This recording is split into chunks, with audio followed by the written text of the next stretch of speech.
Afternoon.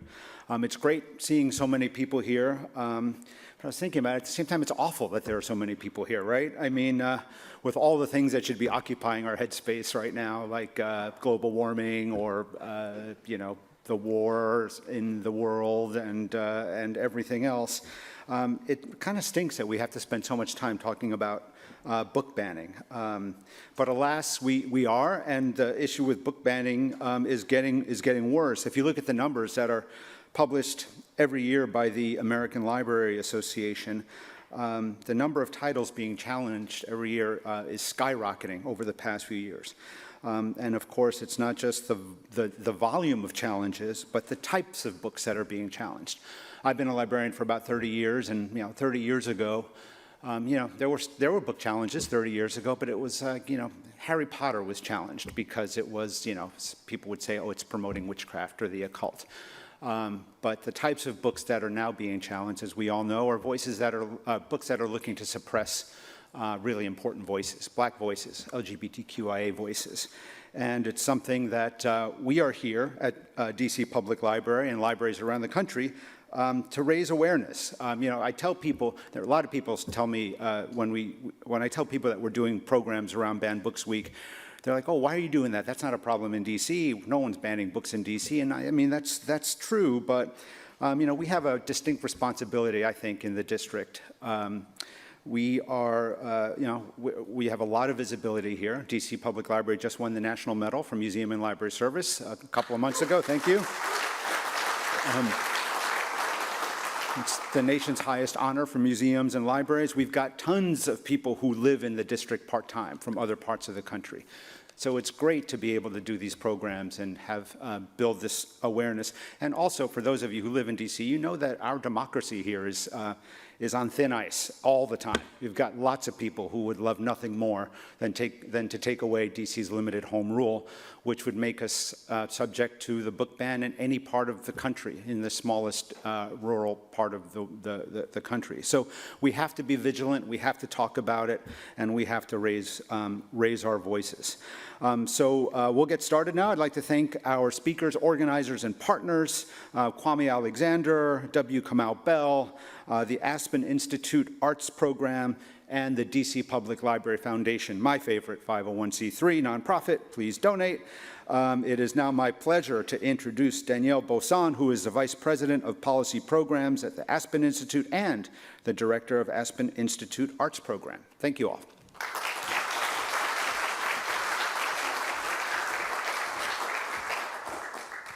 Hello, everyone. Danielle Bossan, as described, Vice President of the Policy Programs at the Aspen Institute and Director of the Aspen Institute Arts Program. The Arts Program has a special mission at the Aspen Institute, and that's to fulfill the promise of infusing arts into public policy discussions, but also to uplift the voices of art and artists who are contributing to discussions and dialogue about society's thorniest issues, and this is certainly one of them. Today, you will hear from students, lawyers, educators, and authors, and I hope that this conversation will help you find new information, new ideas, and new questions to ask yourself. What does society owe to our children, to our authors, to our educators? What can we do to build a better society for tomorrow? I want to extend my sincere gratitude to the DC Public Library system, to People's Book, who's hosting a book fair outside of our doors. Please take a look at the titles, many of which were authored by people who you'll hear from today. I also want to thank this audience for sharing a Sunday with us. It goes unnoticed and appreciated.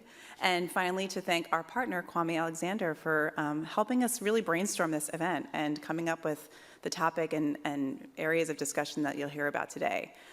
Kwame is no stranger to many of us in the audience, but there's some really fun facts about him that I just want to share. Why not? They're good, they're clean. So, they're Wikipedia-ish, don't worry. So, he's the best-selling author of 41 books. Yes, thank you, that's crazy, right? They've won too many awards for me to actually list in time, but Caldecott. He also is a podcaster. He is a Emmy-winning producer for his series The Crossover that was on Disney+. Yep. And he's also a proud father and reader. And so I just want to thank him for being here and welcome him to the stage. Please welcome Kwame Alexander.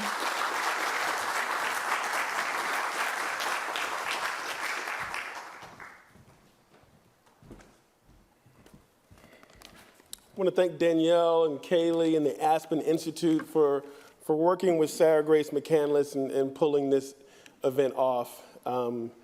It is so important that this kind of thing happen, and not just to sort of deal with the problems and the challenges, but to really talk about solutions. And that's why I'm really excited and why I really wanted to do this. One of the things we forget, and you can't, like my father says, you can't know what you don't know. For Black Americans, books have been banned for a lot longer than 4 or 5 years, or 10 years, or 20 years, or 30 years. I mean, if you Black in America, or, think about the books that your elementary school librarian recommended or had on the shelves, or think about the books that were, in your classroom when you were in high school. I remember my AP literature teacher telling us we could write a paper. We had to write a paper to graduate on any novel in the English language, and I chose, a novel that was not on our shelves. I didn't choose Tuck Everlasting. I didn't choose Hemingway. I didn't choose Faulkner. I chose a book that was on the shelf in my home, a book called Things Fall Apart. And she gave me an F on the paper. And her first sort of response was, this is not a book, this is not an American book.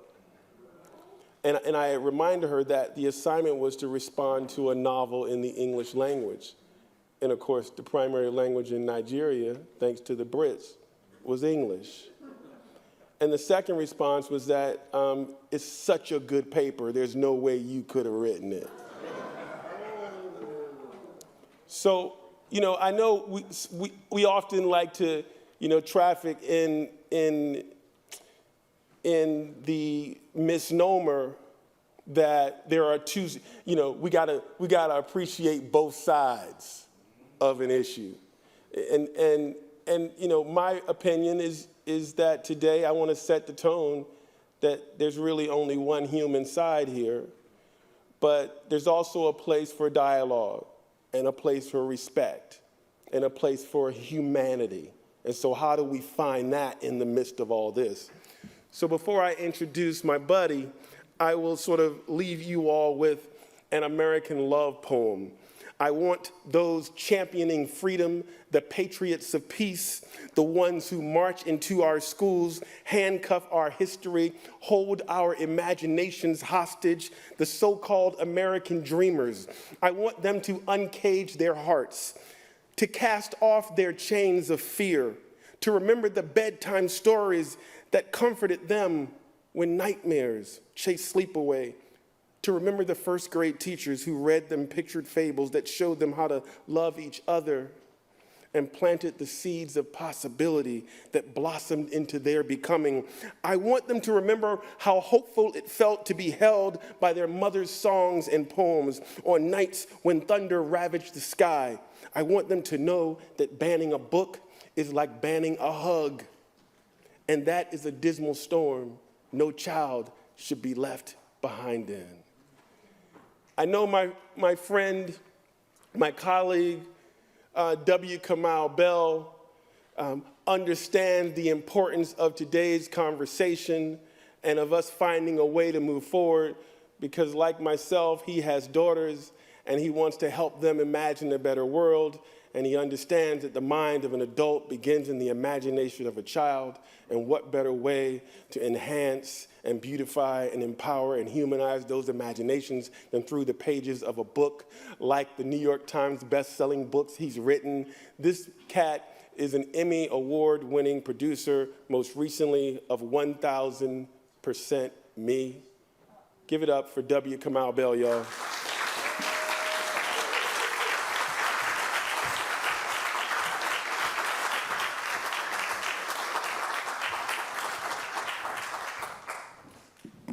Hello, how you doing?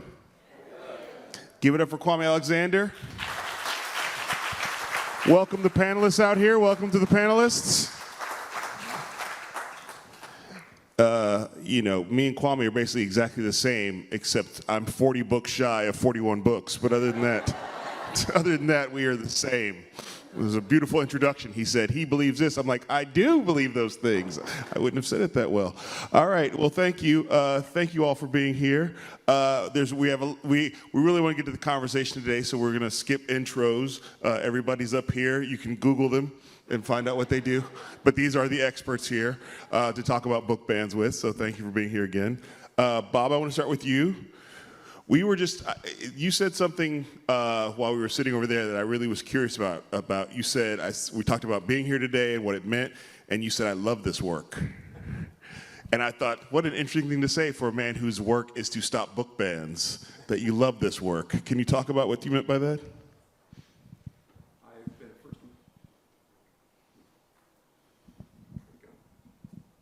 All right. Thanks for the question. I am a lawyer. Because of that, I decided I ought to come in costume today. I've been practicing First Amendment law for over 40 years. And to me, that is just a tremendous privilege. In the course of that, I've probably done pretty much every kind of First Amendment case, but the ones that have been some of the most important to me, and I think some of the most satisfying, have been the cases that I've taken on behalf of and working with librarians. And no one, in my experience, understands the importance of freedom of expression better than librarians. And I've worked with them on cases involving internet censorship, involving the use of mandatory filters on library internet terminals, and on book bans themselves. So, you know, even though the cause is at times depressing because of the fact that censorship is happening, and that's why you're involved in a case, it couldn't be more satisfying work. Thank you for that. Thank you for that. Thank you. Christina, you're a student at Penn State, correct? Am I correct?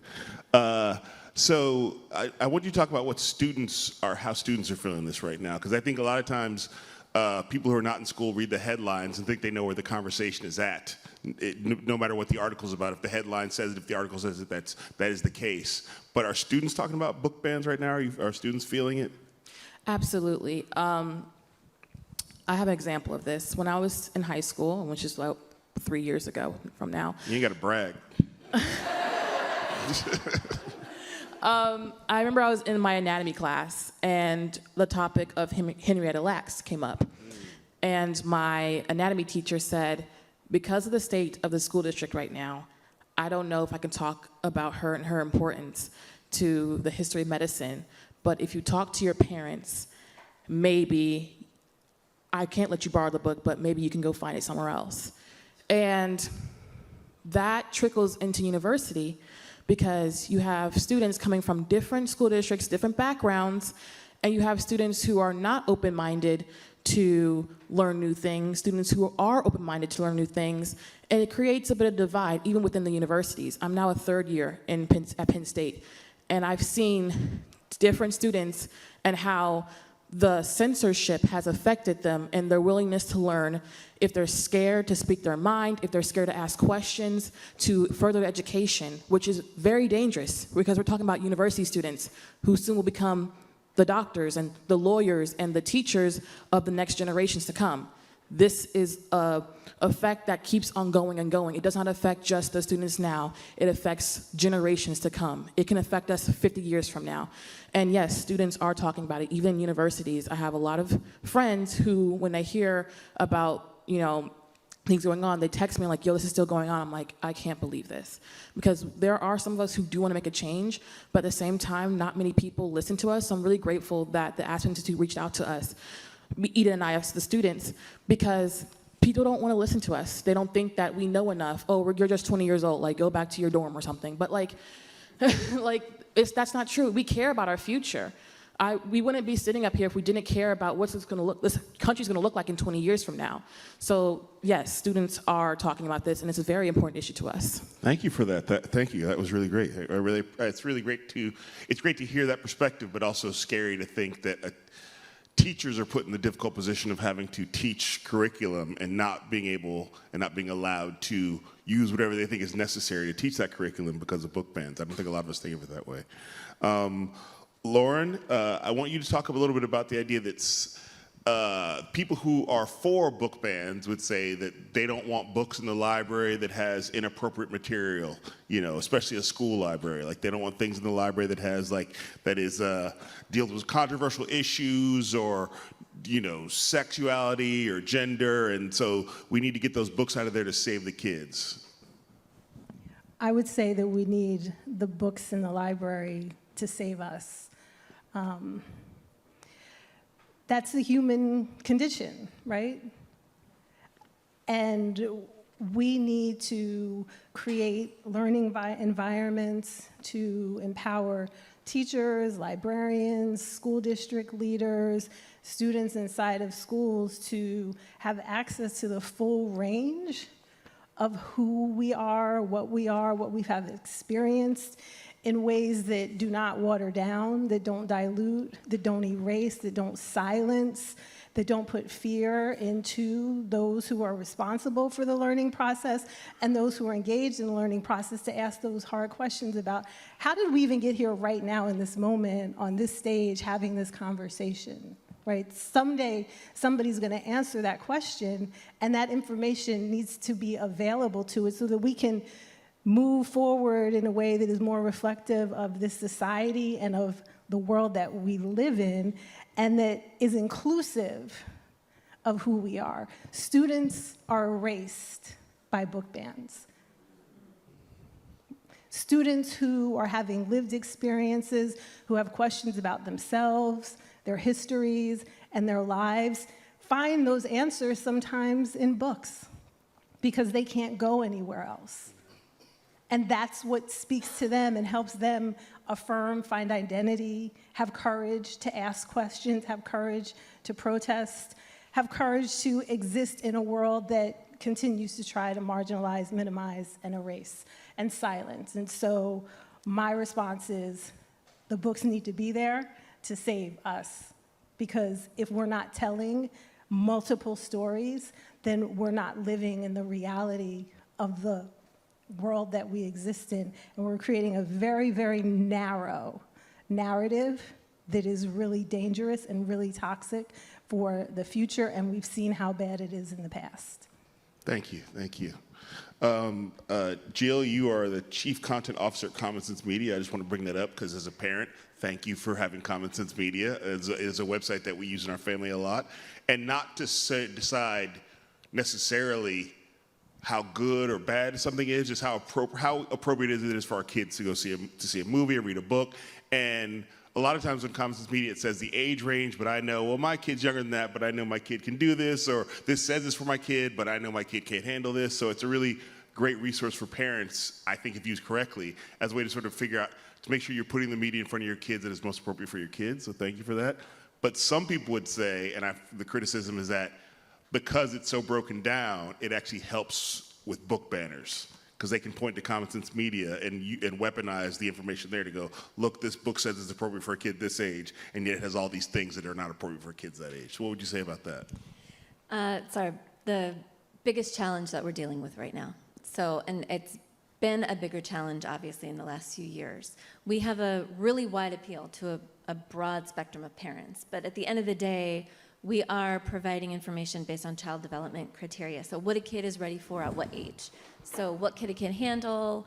We're looking at everything from like red realistic blood to green animated blood. So within games or movies or books, etc. So it obviously is a fun place to be. But we have this huge burden and responsibility to not only help provide parents insight and information and teachers into what their kids are gonna read, watch, play, etc. But we also carry with that this fallout of, are people using our content for a way to kind of exclude and take away content from access to kids? That is an area, we were chatting about this earlier, it's an area that I look at the traffic to the website and what what areas of the world it's coming from. You can kind of make some assumptions based on that. We have a lot of teachers that are using our content and those reviews. But I think once you dig in and you get in the door of our work, once you really see the age recommendations and what aspects of a book, in this case, that we're breaking down, we're really just trying to inform people about what's in it, and you decide what's best for your kid, student, or family. But you also will find a nuance. We aren't just saying it has X number of swear words or it has this much nudity. We are really getting into what is the messaging, what's the positive messages, what does the inclusivity look like, what's the gender look like, how are these messages being broken down, who is writing the story in the first place, and then we get into conversation starters. So we really want to encourage families to have open dialogue. If it's something that scares you, all the more reason. So our other response to that is that we lean heavily into frequently challenged or banned books and review them like crazy. So we do promote them heavily on our site and encourage that kind of work to be utilized and leveraged. But it's a challenge for sure. I would imagine you get accused, when you're doing that, you're probably accused of being political or on one side, as Kwame talked about, the one side, the two sides, when to me it's just like, this is just the information that this Right. we're just giving you the information. We try and focus on being kid partisan because at the end of Kid the day, partisan. it is all about the kids, and Nice. we do really want to, I mean, you hit it on the head. When kids see themselves in media especially, that is how we start to feel seen, we can relate, we're reflected, and that's where so much of that growth really starts from. I would much rather have my kids do that in a book than on some of the stuff that they may or may not be watching that they don't think I know that they're watching. Well, Bob, let's talk about that. How do people use these, like, resources like Common Sense Media to initiate book bans? Whenever there have been rating systems, there have been opportunist politicians willing to take advantage of them and try and... Wait, opportunist politicians? Sorry We're in for- D.C., sir. I don't know. I'm sorry for the redundancy. Okay. But those kinds of information sources will be used by people who are intent on using censorship. And just like someone who has a hammer and thinks that everything looks like a nail. That's unfortunately been the case. It's been true for every rating system we've ever seen. True for movie ratings, where in one North Carolina county, the sheriff decided, well, these ratings are great. I'm going to prohibit anyone from showing a movie in my county that rated anything above G. Okay? Or video game ratings. California, about 12, 13 years ago, decided to use video game ratings as a model for state legislation to restrict what games minors could have access to. All of those were declared to be unconstitutional. And now we're seeing it in Texas, where the state adopted a law requiring that books be rated, and that if the government decided it didn't like the rating, it was going to place its own on the book. So it has been used as a tool of censorship. But the ratings themselves are useful, and particularly the work of Common Sense Media, where it's providing parents with more information about the books they want their kids to read. And used in that sense, are a really valuable tool. Yeah, I think that when you talk about the ratings, as someone who works in Hollywood occasionally, I know that these ratings are also sometimes ratings, like this is why I like Common Sense Media, because it's just, here's the information that's in the thing, in the media. It maybe said it's for this many stars, but I just want the information, because I think a lot of times even the people who create the ratings, and not talking about Common Sense Media, are actually doing it for ways that aren't actually helpful. Like I know with kids movies, at some point the people who make kids movies learn that adults don't want to see G-rated movies. They would rather see, so there aren't that many G-rated movies anymore, because we'd rather think as an adult that if it's PG, then it's for me, then I'll enjoy taking my kid to this movie. Well, that's right, but it's like reading movie reviews too, right? You know more about the review, whether or not to trust the review, if you know the reviewer. If you're familiar with their work, you know they have good taste or good sense about what should be in a movie or what makes a movie work. By the same token, if you know the reviewer is not so good, you know that a bad rating probably is a recommendation for the movie. And so you do have to take into account the fact that who is doing the rating makes a big difference. Yes. That's why when Fox News says it's bad, I'm like, I'm going to go see that. Anyway, I don't know if I'm allowed to say that at the library. Anyway, maybe we have to edit that part out. Is there, for all of you, this is open up, let's start with Christina. Is there an issue about book banning that you really is the one that gets you the most charged up or the most frustrated or keeps you up at night? Is there an issue that you wish it was addressed? That's a good question. Where do I start? My issue with book bans specifically is bans that are general. Bans, period, are horrible. But when school districts choose to ban books and they just make a general overarching ban, and here's what happens when that happens. You ban books about my culture. You ban books about my people. You ban books about how my people have been huge on building this country. That hurts the most. It hurts when you take away the history and the facts of the people who have built this country brick by brick with their bare hands, not just my culture. POC of every nationality, every identity helped to build this country to the way it is today.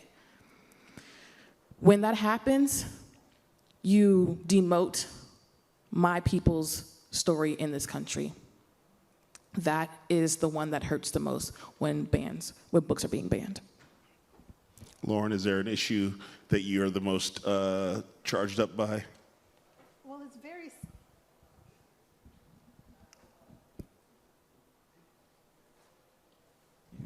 it's very similar, but from a different side. Black people, people of color, have been advocating and demanding to have our stories included in schools, in curriculum, for as long as you can think of, right? Yeah. When Kwame opened and he talked about being banned from books, life, limb, mutilation, all of those sorts of things. So it angers me that the hypocrisy of the book banning and the authors and the titles that are selected for banning, when across the country people show up at school board meetings and say, why are we celebrating Black history for a month? Why are we celebrating Hispanic heritage for a month? Why is it this isolated time in our children's learning that we pause and take stock of and have tacos or, you know, put on the kente cloth and do all the things that people do to have these superficial representations of history and culture celebrated? So it's very similar, but it's also an acknowledgement that we want our stories told. We have created our own schools to have our stories told. We were forced to create our own schools, and then throughout time, we've continued to do that because we know that the learning that is happening inside of these schools is not just insufficient, it's harmful to our children. And so when I think about what is most pressing, I think about that dichotomous reality and the kind of sort of gaslighting that it is for us. Absolutely, absolutely. Jill, what is an issue that keeps you frustrated? I think it's the fear that these parents are putting on their kids. That to me feels like an unfair just pressure that is being laid upon kids who may have questions about their own identity or their own history or their friends' history and culture, and they aren't even allowed to seek out answers or understand their stories. And I just think, you know, for fear of parent or a teacher, the two biggest authorities in a kid's life, for fear of being told that that's not allowed, that just feels like a huge power imbalance, and just the long-term damage and effects that's having on these young students. What about you, Bob? Is there an issue? I think my main concern Are the microphones? Yeah. is the on-off switch. The No, microphones don't want us to talk about banned books. That's what's happening. My main concern is that the culture war should not be fought out in the libraries, that no one should be able to peruse a library's shelves and figure out from that which political party happens to be in power in that area. And the politicization of this issue has been one of the things that bothers me the most. And I think it was addressed most effectively in the Library Bill of Rights, and it was written in 1939. And pardon me for just reading from this, but I don't think I can improve on the language. It says, first, books and other library resources should be provided for the interest, information, and enlightenment of all people in the community the library serves. Materials should not be excluded because of the origin, background, or views of those contributing to their creation. Second, libraries should provide materials and information presenting all points of view on current and historical issues. Materials should not be proscribed or removed because of partisan or doctrinal disapproval. And then third, libraries should challenge censorship in the fulfillment of their responsibility to provide information and enlightenment. It goes on, but I think those first 3 points really illustrate what libraries are about and how it's so perverse for policymakers to subvert that. And I'll give you an example of that. I'm helping with in fighting a book ban in Texas, in filing an amicus brief in that case.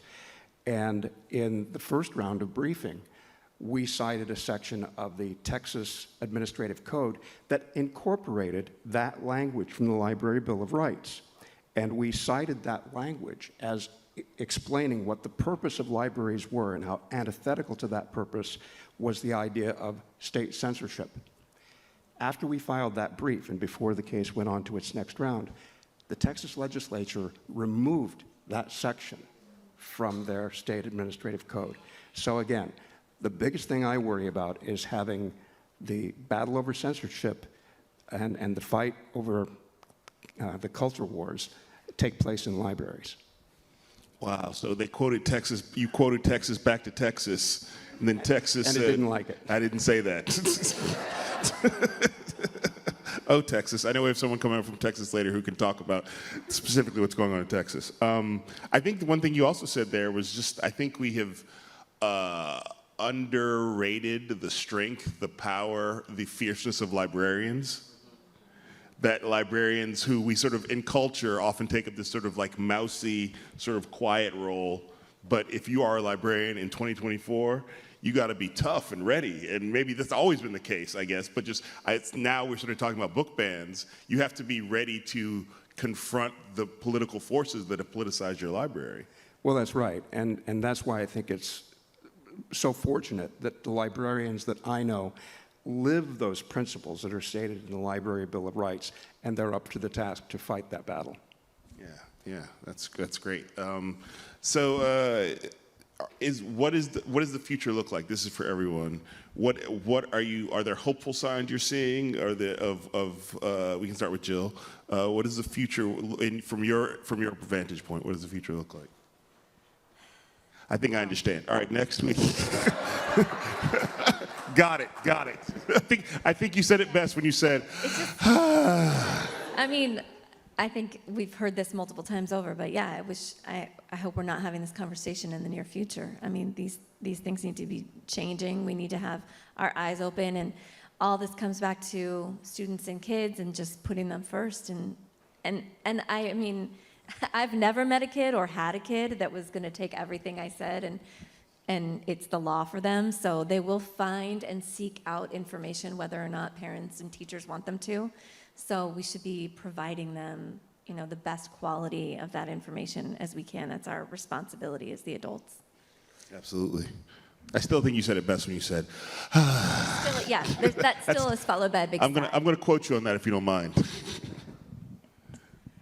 Well, it's hard not to sigh. But, I also want to say that knowledge is political, right? Who knows what information we have access to, whose knowledge is valued, is inherently political. And, I think that what is on the horizon is the way that I see so many things being connected.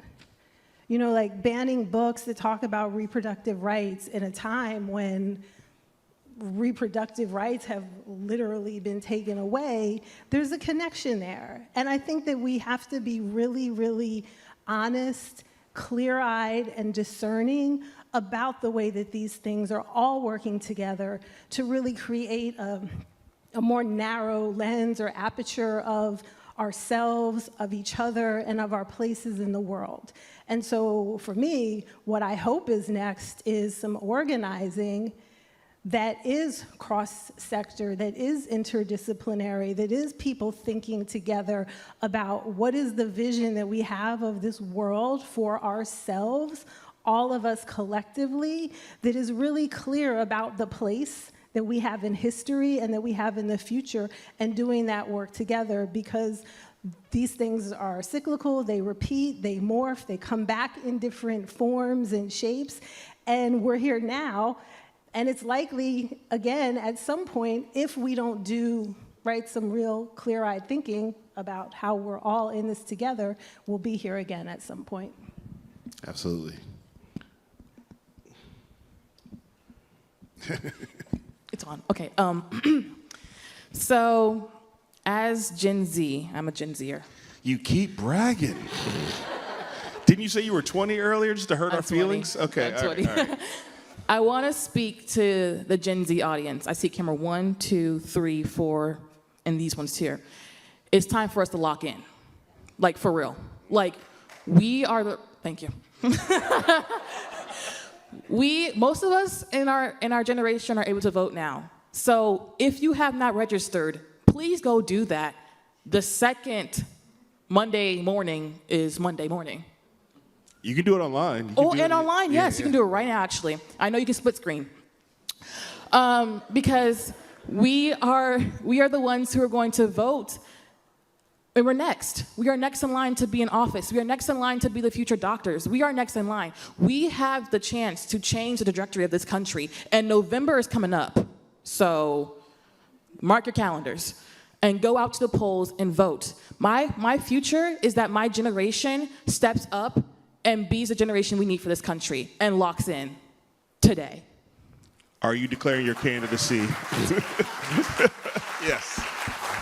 I just want to know what public office you're seeking soon so we can just be a bit ready to support. I'm just curious, what is your major in?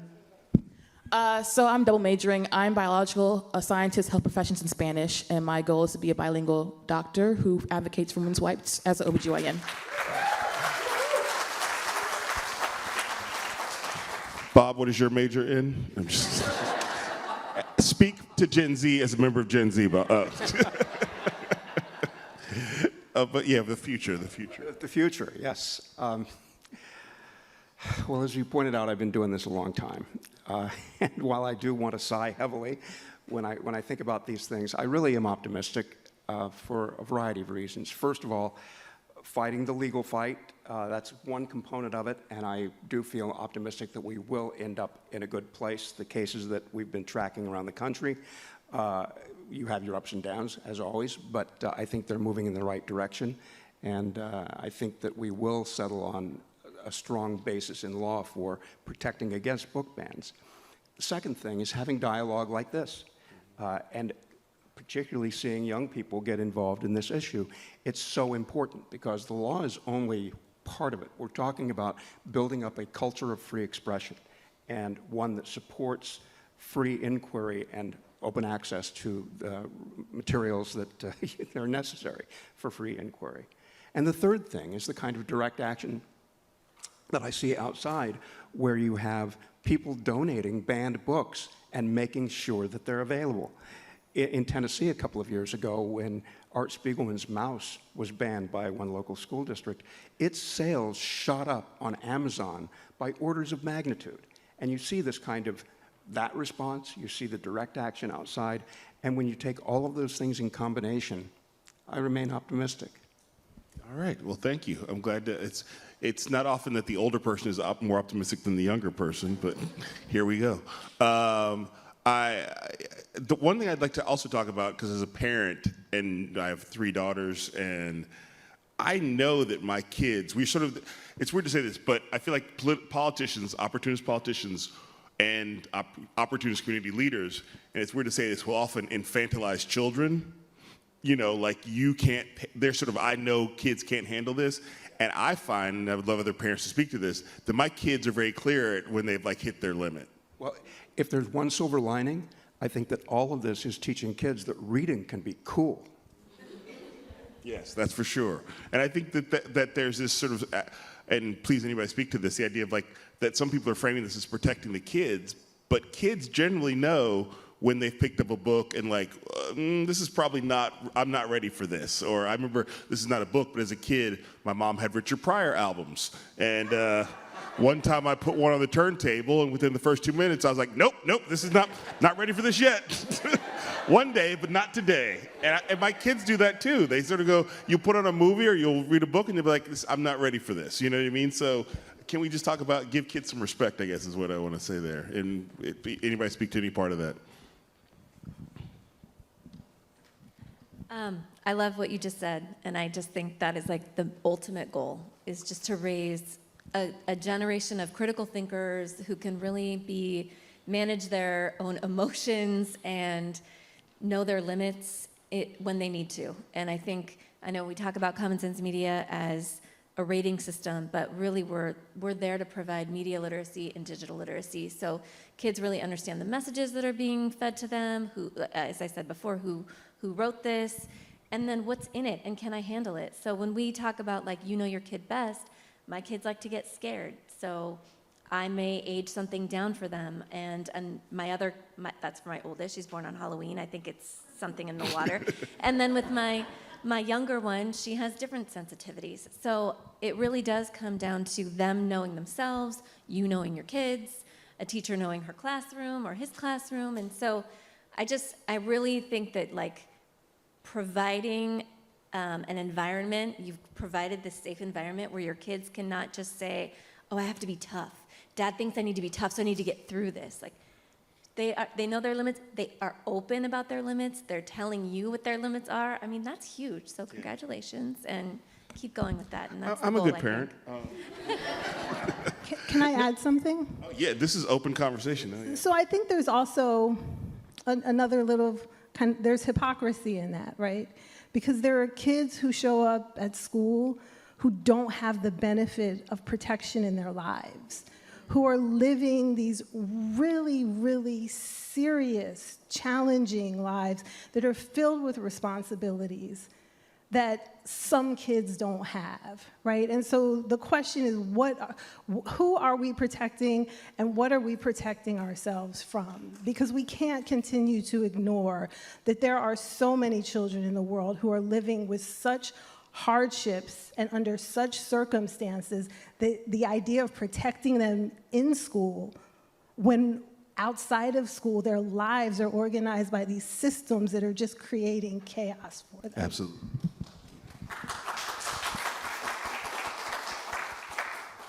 I completely agree with that. I have moved all over this country, so I have experienced a lot of school districts. So my family is originally from Chicago, and I ended up going to school in Idaho for a bit, then Ohio, Idaho, and then Pennsylvania and Ohio. So I've been all over the place, and that is very true. A lot of students, school is totally different from what they see at home. But we have to put trust in our educators. To my knowledge, in Pennsylvania, to teach here for a long period of time, you need to have your master's in education or master's in something to qualify you to teach and to lead the next generation. We have to trust teachers to do their job. I'm a little bit confused when politicians tell teachers how to do their job, but they didn't go to school to educate. They went to school to be a politician. Do you see a teacher running the White House? Do you see a teacher writing bills up? No, they stay in their lane. We can't run as a country if we're always constantly trying to look to see what everyone else is doing. You need to trust your fellow person for them to do their job. And so,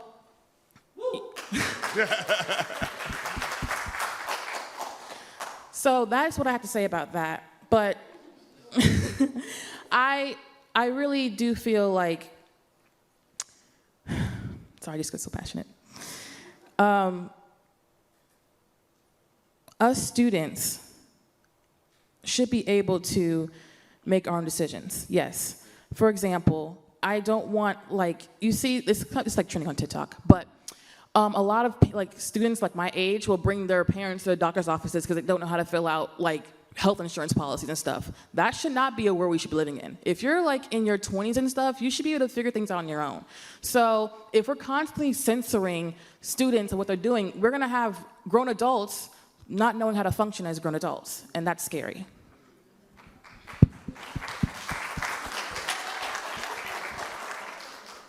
Bob, do you have any thoughts about the way in which people say we have to protect the children is what we're talking about? Well, most of my career has been to fight against all of these various forms of ways to protect the children, usually in behalf of some agenda or another that has very little to do with protecting children. And we see a lot of that going on with the fight over banned books, where children will be used as the excuse for a different cultural agenda. In my line of work, I tend to think of children as being the universal solvent for First Amendment rights. It's always used as the excuse, but then you have to remind the courts and politicians that there are controlling principles established by the First Amendment, and even kids have rights. Even kids have rights. It's funny that we have to remind people of that. This is just a question I was wondering. Is there a book that you have read in your life that you then realized later was banned somewhere that you were confused by or upset by? I'll start since I asked the question. For me, I was not assigned to read the autobiography of Malcolm X in school. That was not a thing. We didn't read that in school I went to. I was assigned by Spike Lee when he made the movie Malcolm X. Like the culture assigned it to me. I was like, oh, this movie's coming out. I should read the book. And that book changed my life. Like, absolutely, that book is the most important book I've ever read. And I think about the fact that I only read it because I wanted to read it, not because a teacher put it in front of me. You know what I mean? Is there a book, and obviously that's a book that comes up on many banned lists for lots of reasons. Is there a book in your lives that fits that description? Huck Finn. Huck Finn. Talk about that a little bit.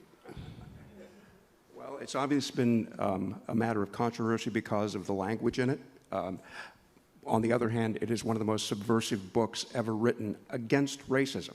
And so the idea that it could be banned and has been the target of, on the ALA list for years, of one of the more banned books, that to me is shocking.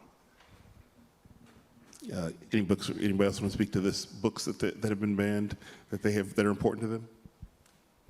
I hope that this is, when I say this, something that everyone in the audience knows. The Who Is series, who is Barack Obama, who is Michelle Obama. Those books have been banned, and that's scary. Yes, so those books have been banned. And those books, just for people to know, are like very sort of like, almost like kid Wikipedia entries. Yes. You know, and I mean that in the best way possible. Just like, let me explain who this famous person is to you. Yeah. And generally aren't even like, in my reading of them, not everything's political, but aren't politicized in any real way that I would say. Yeah, wow. On my own, I read The Jungle by Upton Sinclair. I don't remember how old I was. My grandmother, it was in her house, and I just kind of pulled it off the shelf. And I didn't eat like canned food for a really long time because I was like, wow, that's really gross. You could have this much insects in a can of peas. But it also was more illuminating for me about the reality of factory life, child labor, all of those sorts of things than anything I ever learned in history. And I'm not Gen Z, and I don't remember much about some of my history classes because I checked out of them, right? Because they were so unrelevant and uninspiring and disconnected. But in 9th grade, we also read The Bluest Eye. It was part of our curriculum. I read The Fire Next Time in a class in high school.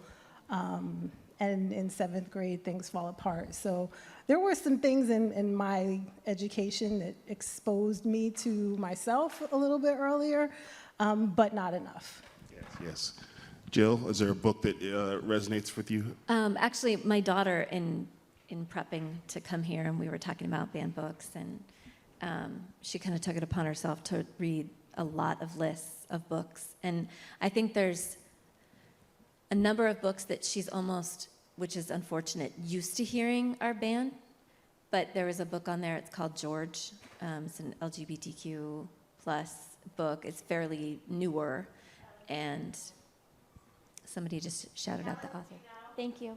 And it's a wonderful book. And she just fell in love with that book. And I think she had just a very, very visceral reaction, like emotional reaction to the fact that that was banned. She kind of, I think it was like a first awakening for her, realizing this isn't an old issue, and it just hit home for her. And so it opened up a lot of conversations. But anyway, and yes, the Who It series. Yeah. We're opening up to Q&A, so I think, is it the QR code where people, it's not working, great. Perfect. I guess we're opening up to Q&A, and how do we run this? Okay. So if you have put your hand up if you have a cue that you would like to be aid. Somebody will come around to you with the microphone. Any hand ups anywhere? I can't see. Everybody's questions have been answered. Jill, I'm curious, how old is your daughter?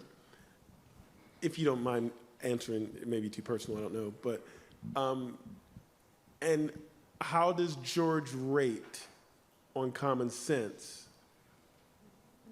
as it relates to the age group that your daughter is?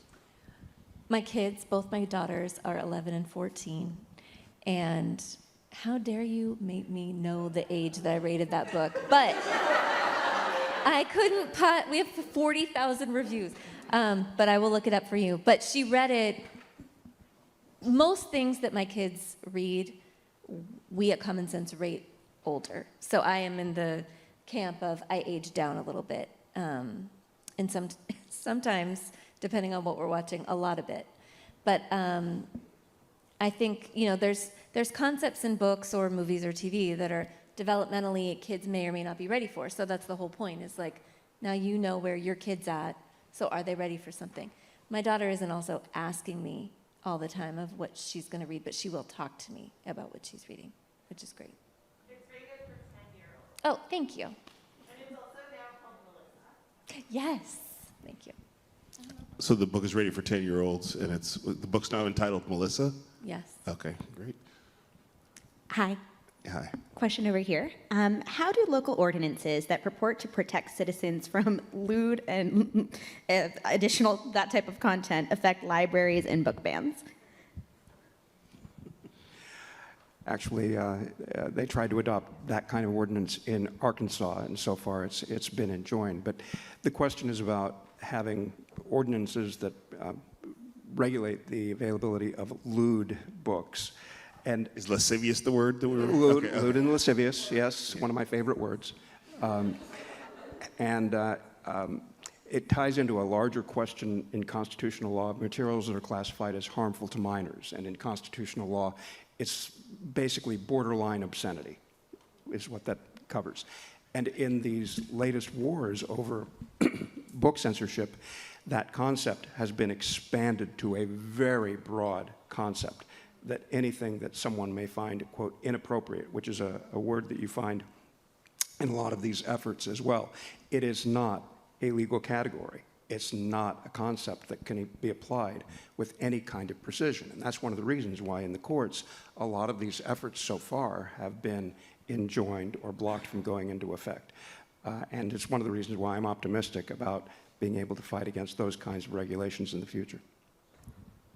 So inappropriate is not a legal statute? No, it's not. Okay.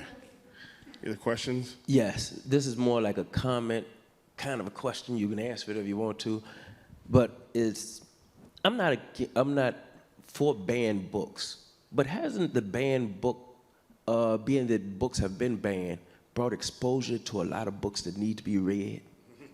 So it's like, how do you use the opposite to attract? This is kind of like what it has done, was attracted us to go read the book. Because people do, I'm trying to get my book banned now, just let y'all know.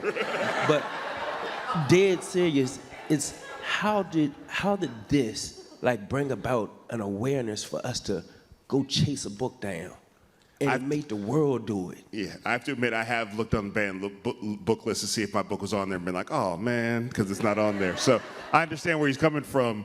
It's like, I mean, back in the day, I'm Gen X, which is anyway. And it was with record albums. The parental advisory label was the thing they realized was attracting people to albums, not repelling people from albums. So yes. It's a story as old as time. Those kinds of prohibitions or warnings are always taken as catnip for people who want to get those books. It goes back to the 1870s when Anthony Comstock was stalking the country and being the arbiter between what was moral and what wasn't, and he could enforce the law personally. And he tells the story in his 1880 book, Traps for the Young, where he says that a young actress came to him and she was trying to promote a novel, and she asked him if he might attack it just a little bit so that she could get attention and people would buy the book. And you know, it's been the same, the Banned in Boston scenario. That's one of the things that makes me optimistic, that banning books makes people realize that books can be cool, or if not that, dangerous, and for that reason they should be read. Any other thoughts on the ban doing the opposite thing, or is that helpful in some way? All right. Any other question? Yeah. So I'm the head of collections here at DC Public Library, and I'm sharing that because for this question, lots of the requests that I get to remove material comes not from people who want books around, it comes from the left, right? People who are like, that book is offensive to me, it's offensive in this way, and so forth and so on. And what I wonder is if these kinds of sessions where we're all on the same side, we all agree with the same thing, but it's not challenging, is it more useful for us to be standing up and challenging people who are kind of on our own side and calling that out? That's really an excellent point. And it's one of the reasons that concerns me when I see books like To Kill a Mockingbird, that was 7th on the ALA list of challenged books, and it was challenged for racial slurs and white saviorhood. Now, say what you will about the book, you can like it, you can not like it, but it shouldn't be on a list of challenged books. And the same is true in book acquisition policies, and that's why I thought the ALA Bill of Rights was so important, because it talks about the mission of libraries to provide resources for all segments of the population, people you agree with, people you disagree with, doesn't matter. And if you look at some of the recent patterns in book acquisitions, you'll find a lot more voices, you can call them on the right or not, but voices that are not being picked up for library acquisitions. I brought a few visual aids, 2 of which were books I defended from censorship, but a third one is a book called Irreversible Damage by Abigail Schreier. And even though it is criticized as being anti-trans, and you can make whatever judgment about that you want, the fact is it is not being stocked by librarians across the country because of criticisms like that. Again, make your own judgment about the book, but libraries should be for everybody. Absolutely. I think that in order for us to be considered non-biased is that we have to know both sides of the story, even if it makes us uncomfortable. Uncomfortability allows us to learn. Why is it uncomfortable? Why do I feel this way? We need to be able to open ourselves up to ideas other than our own. That is how we become fully knowledgeable and non-biased. And I believe that's really important. So books can be offensive to people if they have certain topics that are uncomfortable to them, but we have to be able to critically think that through and not always feel so emotional about things, and be able to think about it, know why it's uncomfortable, and just think through it. It's okay to feel emotions. Talk to somebody about your emotions. But we can't ban books because we feel a certain way about it. We need to be able to have all aspects of the story. And books, literature, they tell a story. Oh, it's still on. You left it on the last time. There is no monolith in any movement, right? The left is not a single left. There's so many different sort of social political thoughts, histories, experiences that show up across the continuum that I think we have to have these conversations. I'm part of a desegregation task force in New Jersey. A ruling just came down in 2023, a group of plaintiffs and school districts, et cetera, et cetera. But, we're all on this call, and there is no uniformity of thought around desegregation, what it should look like, whether or not it's good. We just know that we need better opportunities for Black and Latino kids in New Jersey, right? And so it is important for us all to be in this space together, focused on the same issue, but even understanding where we're intersecting, where we're differentiating, and where we're not aligned, so that we can have an effective movement that does lead to some of the outcomes that we hope to see for the kids that we're advocating for. Jill, do you have any thoughts on this? Okay. So we have a few minutes before we go. I just want to speak to the fact that being someone I live in Oakland, California. I've lived in Berkeley. To me, it's the idea that there is a left and a right when I live in Berkeley, and it's like those people will fight about compost. You know what I mean? Like so, like you're not composting enough of your compost.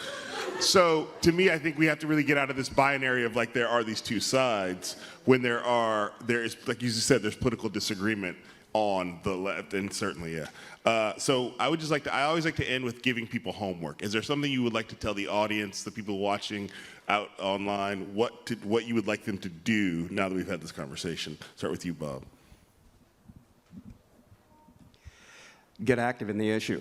And when you see someone advocating the censorship of books, get out there and put your voice in the mix as well and advocate against censorship. Or if they're successful in having books removed from a school library or a public library, make sure those books are available in your community one way or another. Add your voice to the debate and make sure that it isn't just one-sided shouting match of people trying to shout down the publishers and the authors. I'd say use your voice for good. If you see an issue, say something about it, do something about it. You may not be the only one thinking it. You may be the only one who says it, but you're probably not the only one who's thinking it. And Gen Z, lock in and vote in November. Well, everyone vote in November, all of us. See the connections, look for them, because we're having this conversation, but it's not an isolated event or instance or strain. It is really, really tightly wound up with some other things that are going on around us. Spoken like a true educator. I would just echo everything that was said here. And while I do agree, like, get out and take action, I also think it starts in the home. And so encourage your kids or yourselves, pick up books that you didn't read back in the day and start reading them now and get a sense of why things are being challenged and bring those conversations to the table with your own family. Give our panel a round of applause, everybody. Bob, Christina, Lauren, and Jill, thank you. Thank you very much.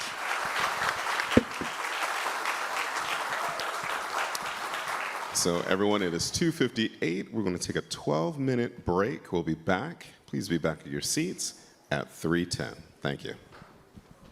Hi, I'm U.S. Secretary of Education Miguel Cardona. Thank you for inviting me to speak to you today.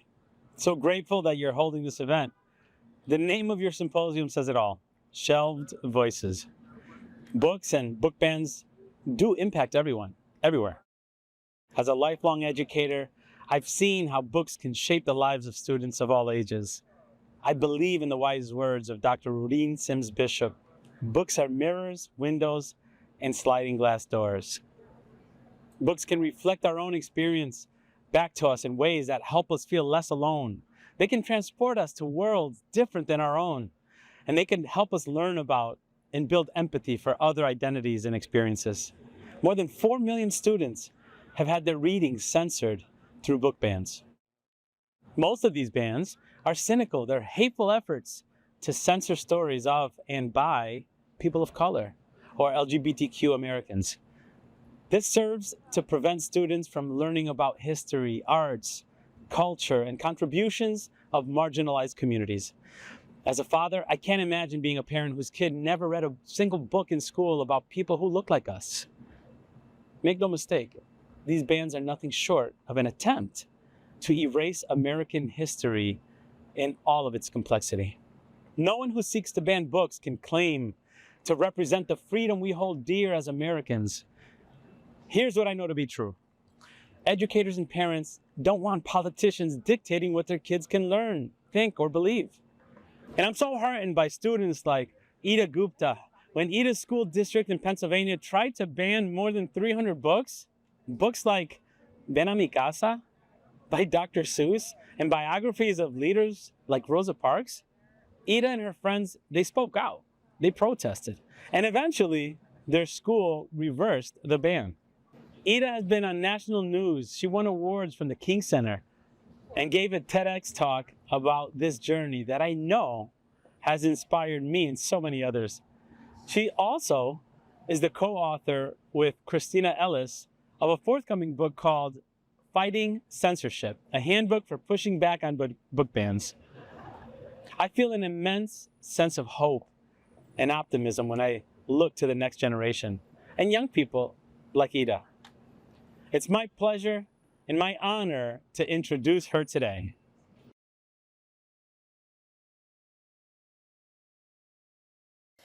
Hi, everyone. Thank you for having me today. Today, I'm just going to speak on some of my experiences in experiencing book bans as a student in York, PA. I never related to any of my peers growing up. My family was Hindu. I was Indian American. I grew up vegetarian. I was different, not normal, and did not fit in. My peers would complain the Indian food my mom would pack for me at lunch smelled bad, and I heard someone or the other mocking Indian accents in the hallway every day. Kids would shout, "Go back to your country," from the bus window every week, and I would take it. I was socialized to be extremely ashamed of my cultural heritage and identity.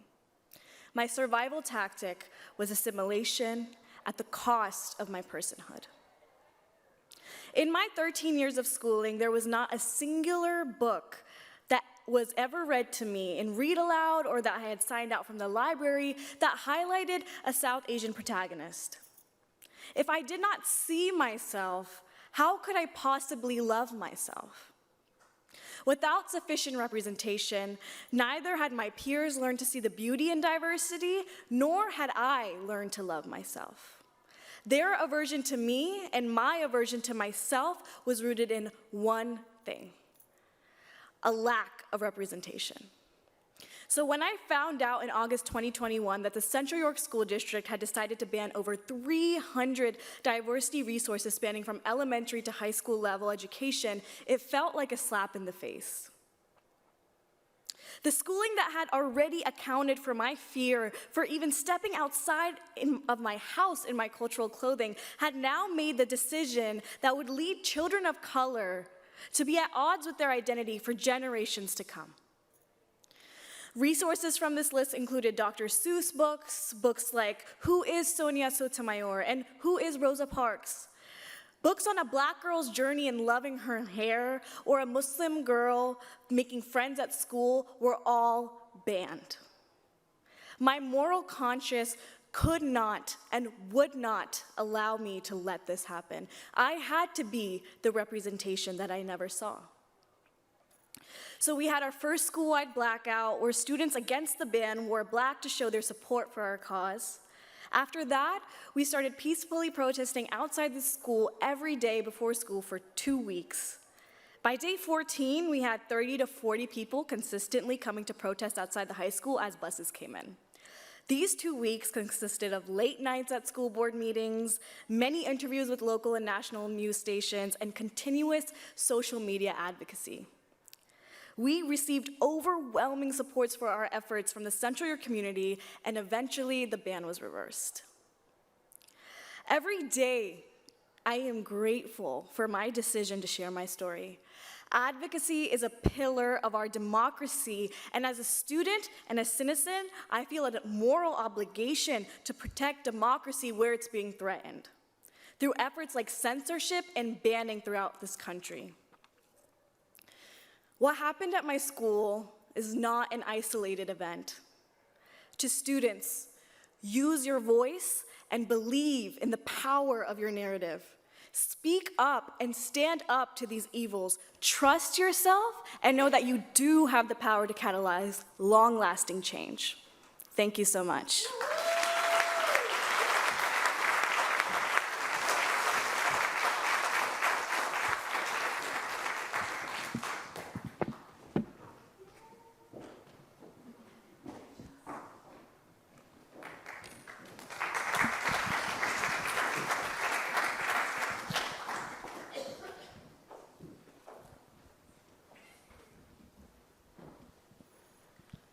Welcome back. I think in that first just incredible panel, we got to explore the problem, some of the challenges. We got some historical context. Dr. Martin Luther King wrote a book called Where Do We Go From Here? Chaos or Community? And I feel like our job today, folks, is to chart that course. Where are we going? And how are we going to get there? So what I'd like to do by way of introducing my fabulous panelists is by asking you to do what I'm about to do. Share a personal experience about book banning and how it has impacted you and what you did about it. Or perhaps, in my case, what I wished I had done. I got an email from a librarian in the great state of Wisconsin, and she said, Mr. Alexander, your book, An American Story, has been banned in my district. If there's anything you can say to us or offer to help us, we'd appreciate it. So I immediately tracked her phone number down and I called her. And I said, this is Kwame Alexander. And after she started screaming, she was like, here's what happened. She works in an elementary school. We had all the first graders come in, Mr. Alexander, and we let them choose any book they wanted to take home. There's a little girl who happened to be white, and her father's in the military, so she always chooses books with flags on them. Anybody have an American Story in here? Can you hold it up? Y'all can look, there it is right there. She always chooses books with flags on them. So she chose your book, Mr. Alexander, and she was so excited, and she couldn't wait to take it home and show it to her family. And so she took it home, and the next day she came back, and she had it, and she had a frown on her face, and she said, I don't need this book anymore. And the librarian asked her why, and she said, well, it's not a good book. No, actually, she said it's a bad book. And first of all, my literary ego was a little hurt. What you mean, the illustrations?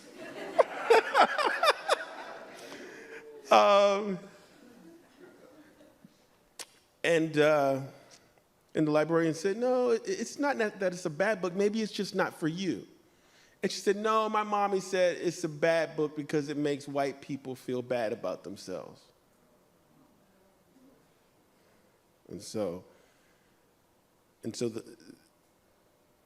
So she took the book back, and later that day, the mother came up to the school and met with the principal.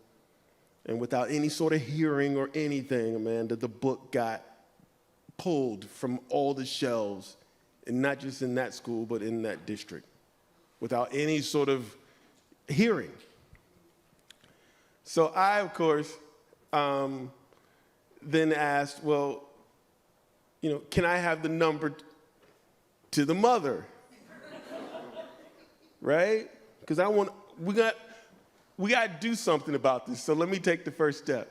So she said, well, let me see if I can get some contact information for you, but let me let you know this. The mother and the father, have 9 kids, and 4 of them are biological, and the other 5 are adopted, and these other 5 kids are black. An American Story is about a teacher who's trying to learn how to teach slavery, and she doesn't know how to do it. And so at that point, I made a decision that what I'm going to do is I'm going to go to this school. I'm going to go to this community. I want to meet with this parent because I felt like, Kamal, I had the charm,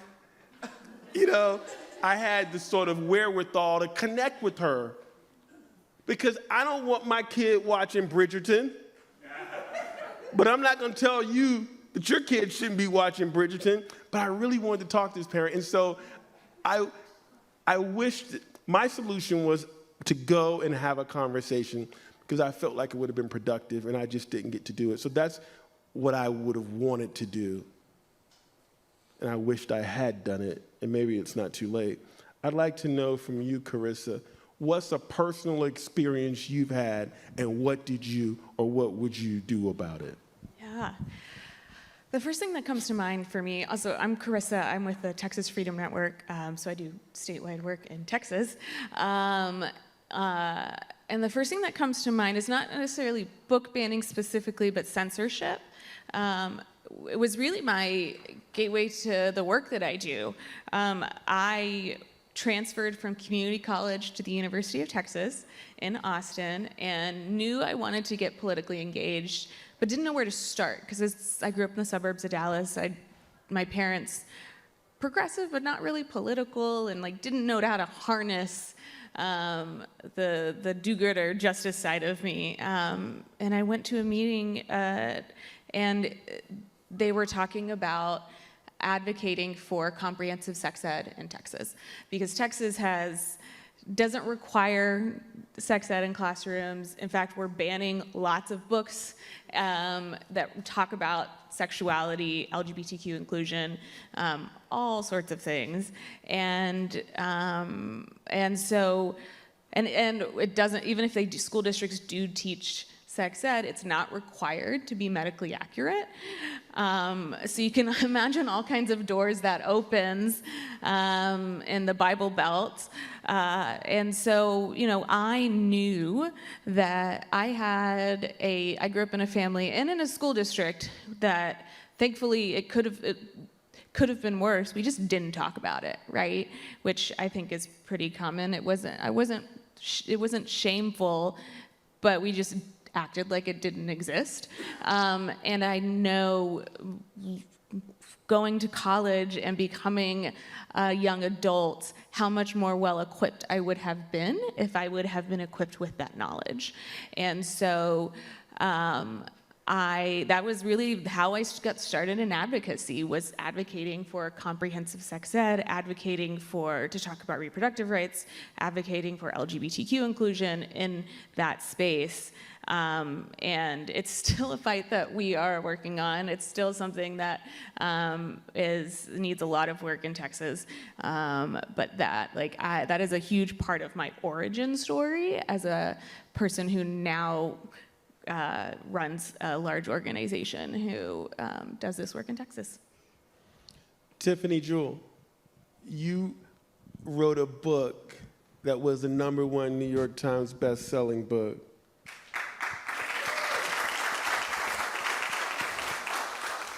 It was called This Book is Anti-Racist, and you wrote it or it was published arguably during sort of the origin of this whole modern book banning movement.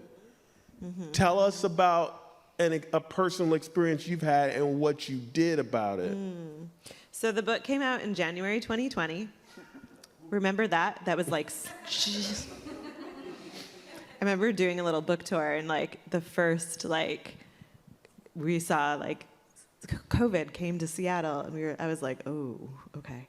So then we're all at home, May 2020, we witnessed the state-sanctioned murder of George Floyd. Everyone starts buying all of the books with anti-racism in the title. Like, they were back-ordered. I was getting emails like, I can't find your book, where is it? I was like, I don't know. And then kind of what happened is people read the books. And then they passed them on. And other people started reading the books, and kids started reading the books, and adults, because we live in a country, the United States is like the only country that has not signed the United Nations Conventions for the Right of the Child. Think about why. So we have all these adults being like, whoa, I don't want my kid to have this knowledge that I don't know how to handle, that I'm afraid of, that I'm just like uncertain of. So then I started getting all these Google alerts. And they were like, your book is banned, you know, basically, like, your book's banned here, and it's banned here, and it's being challenged here, and getting all these emails. And I was like, I don't understand what is happening. And I do have to say, too, when books get banned, it's not a great thing. Like, you might get on a list somewhere, and somebody somewhere who has access to resources to purchase it or read it can read it. But really what's happening is many people are not having any access to that. And so I see it in my checks from my publisher, my royalties, which are not, like, royalties are that's a whole different thing. But like, they have gone down because schools have stopped buying the books. Bookstores have stopped stocking them. They're not being, it's not being as widely used. And so the books get banned first, and then they start banning the authors. And so I do a lot of virtual events. I love virtual events. I think they are really accessible, especially for schools that don't have funds to like fly me out and bring me in person. And so I did an event with a bunch of independent schools in, I think it was Toronto. And the event was with the students, and it was amazing, and they had so many amazing questions. And then the next day, I was scheduled to do an event with the caregivers. And then I got a call from my agent, and they were like, they don't like what you posted on social media. And so this was a couple years ago. I am very like clear on my stances on things. I'm anti-war, I'm anti-oppression, I am all for community and investing in community and divesting from things that harm communities. And the organization was like, we just want you to take down your post where I had divest from police, invest in community, free Palestine. They wanted me to take the post down. And I was like, I'm not gonna do that. Like, you know who you're getting. Like, I am very clear. And they were like, well, we have some caregivers who are uncomfortable with you speaking. I was like, I already spoke to the kids. Like, you're a little late. But they ended up canceling the event.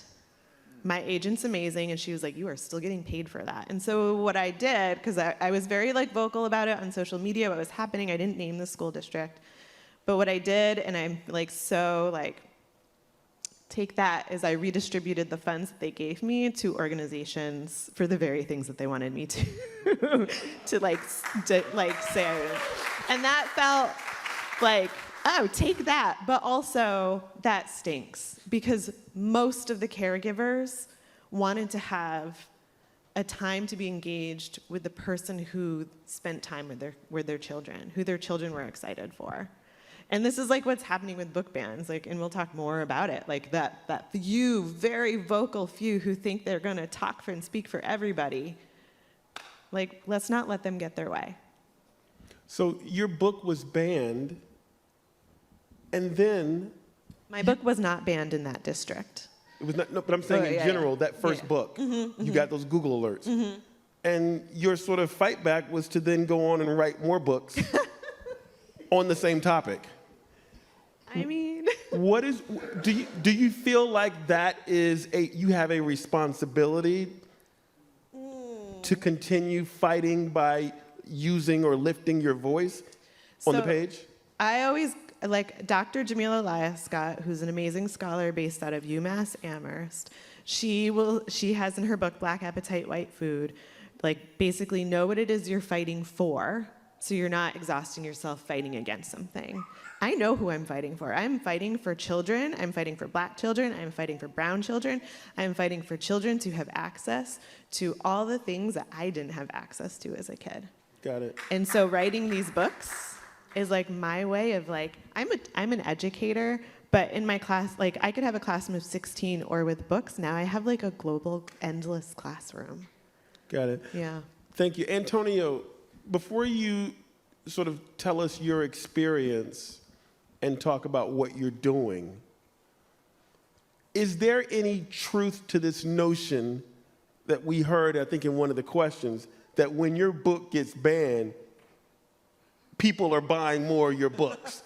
Because Tiffany just said, no, her royalty reports don't reflect that. What is happening, because you work for Levine Carrito, one of the most prominent and storied modern publishers of inclusive, diverse literature.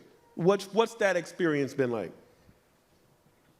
It's complicated because, yes, maybe there could be a small spike or something, or maybe for like a week or something you hit a bestseller list because a certain small group of people bought a bunch of books.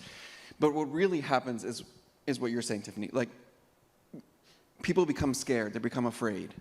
And so I was saying this earlier, like librarians don't want to be put into a conflict position that they don't necessarily have to. I think it's actually almost like a human nature thing. Like, unless we have to fight, I don't know if we need to like start a fight, And so people are they don't want to be called groomers. They don't want to be labeled woke. They don't want to be called social justice warriors because that could put their job at risk. It could put their ability to continue working at risk, and it can put their reputation on the line for down the line. So I think what happens a lot is that fear causes a lot of folks, gatekeepers primarily, people that are best booksellers, librarians, educators, people that purchase books, to pay more attention to books that in their minds are gonna make their job a little easier. That's a natural sort of human condition. That's what I think. But it also means that you're now not complicit, but you now have been bullied into a different way of being. Right. And it's like and I get it. I get the psychology of it because like it takes a lot of effort to be the one person at a school that's like, no, I think we can say equity, we can say inclusion, we can say diversity. It's really hard to be that person if you're the lone voice. So as a publisher, do you feel like you're directly involved in the fight against book banning in the work that you all are publishing? Yes, I think we are active, like just the mission, the company existing in itself is already a stance against censorship, or because we're publishing people that didn't used to get book contracts. And then in like 2020, everybody was getting a book contract, and now it's 2024, and they're like, you know what? They don't want to market us. Yeah. They're like, let's go to some fantasy, otherworld, whatever, kind of different thing. So we exist for those stories that didn't have a voice and continue to not have a voice, despite what the pendulum swinging in a very great direction in 2020. Marginalized writers, the whole alphabet, LGBTQ, AAPI, Latine, like everything. Like these are the voices that we're bringing to the forefront, and we're doing. I feel like I'm doing my job because, not to brag, but like, we have 3 Newberries, and we've only been around for 5 years. You know what I mean? Like, we are at every single. Y'all can clap for the 3 Newberries. Like, it just shows you that like those voices that were not getting deals, that Arthur couldn't get those deals at his previous publisher, those voices have found audiences, and people want to read them. Okay, so how do you sleep at night, Antonio? Like, how do you deal with like, you obviously are dealing with the stress, Tiffany, of this. You're advocating on a regular basis, Carissa, in your job. And so there's gotta be fear. And I would imagine that there's no one on this stage who has not dealt as directly with the daily fear that we're talking about. Because as Antonio talked about, the gatekeepers as Amanda. And so, Amanda, you are a librarian in the field. You are doing this work. I mean, we saw you on CNN on the cover of School Librarian Journal. You're School Librarian of the Year in 2021. And so the question is, what was your experience? Give us that experience. What you did about it. Tell us about that journey, and talk about the fear. How did you get to that point where I'm going to deal with this? Well, let me start by telling what happened to me so you'll understand where I'm going with this. So I'm a school librarian by trade, 24-year educator, and I live in, thank you, educator. I live in a very small town in Louisiana, and it's the same town I grew up in. I've lived there my whole life. We have 2 red lights, we're very small. And I went and spoke at the public library as a resident of my community because books were going to be censored and voices were going to be silenced. And what happened was that I learned that, no, it's not fun to be the lone person. That I wasn't the lone person that night, but after I went and spoke, there was a targeted smear campaign against me and my reputation. They were very clear. They were trying to ruin my reputation in my very small town. I mean, they openly posted that. And I spent several days crying. You know, awful memes were made about me, awful names. I've received death threats, and it's not fun. But I once heard author Samira Ahmed say, you should use your power and privilege for purpose. And I do have privilege. I'm a straight, white, cisgender woman, and I think the only person with more power than me would be my male counterpart. And in my community, when I say that, I'm mocked, but it's true. And I feel like, having won some awards and having a very supportive family, I was in a position that I could speak out, but it's not fun. And I can't go grocery shopping in my small town. I get followed around and called names.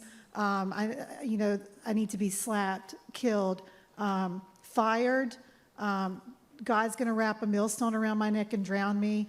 And so, no, that's not fun. But what I did about it, because I did cry for like a solid week. I just cried, and oh, woe is me. But then I got mad, and I got mad. And I heard George M. Johnson once say, like, I didn't choose this fight chose me. And I didn't go out to, I've always championed diverse literature and books, but it put me in the spotlight, so I thought, well, I'm going to use this. So what I did was, first I founded Livingston Parish Library Alliance, which is an alliance of citizens in my community to fight for our public library. And did you tell us the state? Louisiana, yes. And so we have successfully, the coalition I've built within my own parish, because we're parishes, not counties in Louisiana, we have not seen one book banned so far, 2 years.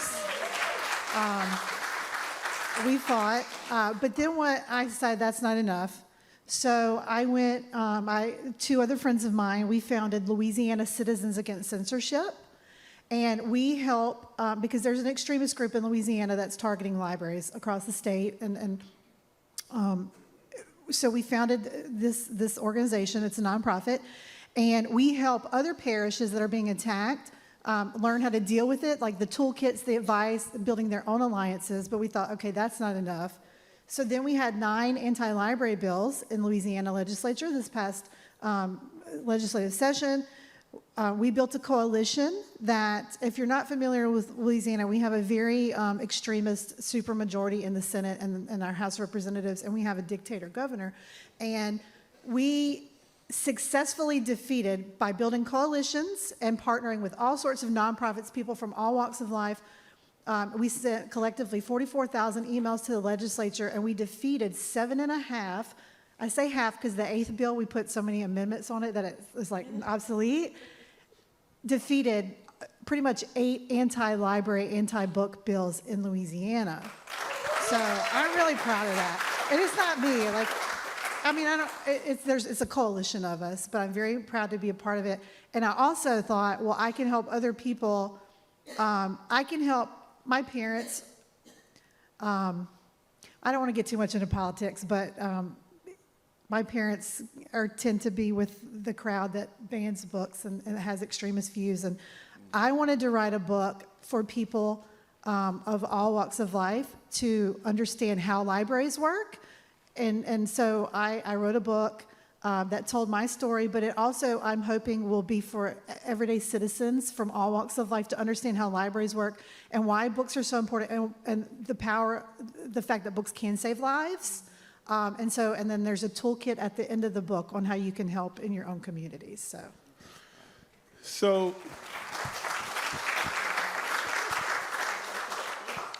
Tiffany's writing the books. Antonio is publishing the books. Amanda is ensuring that the books are accessible. What happens in a state like Texas, where we all know they are the #1 state in terms of books that have been banned or censored? What is that responsibility that your organization has taken up? And then I want you to follow that up with, Texas can't be all that bad. Like, tell us what's happening that makes us feel like, okay, we may want to go to the beach in Galveston. Like, give us a reason to want to go to Texas. Go to South Padre, not Galveston, first of all. It's a nicer beach. Yeah, I mean, it is a huge, overwhelming responsibility. And I also want to caveat that with, part of the reason is because Texas has about 1,200 school districts. The sheer size of the state, we have 254 counties, 1,200-ish school districts.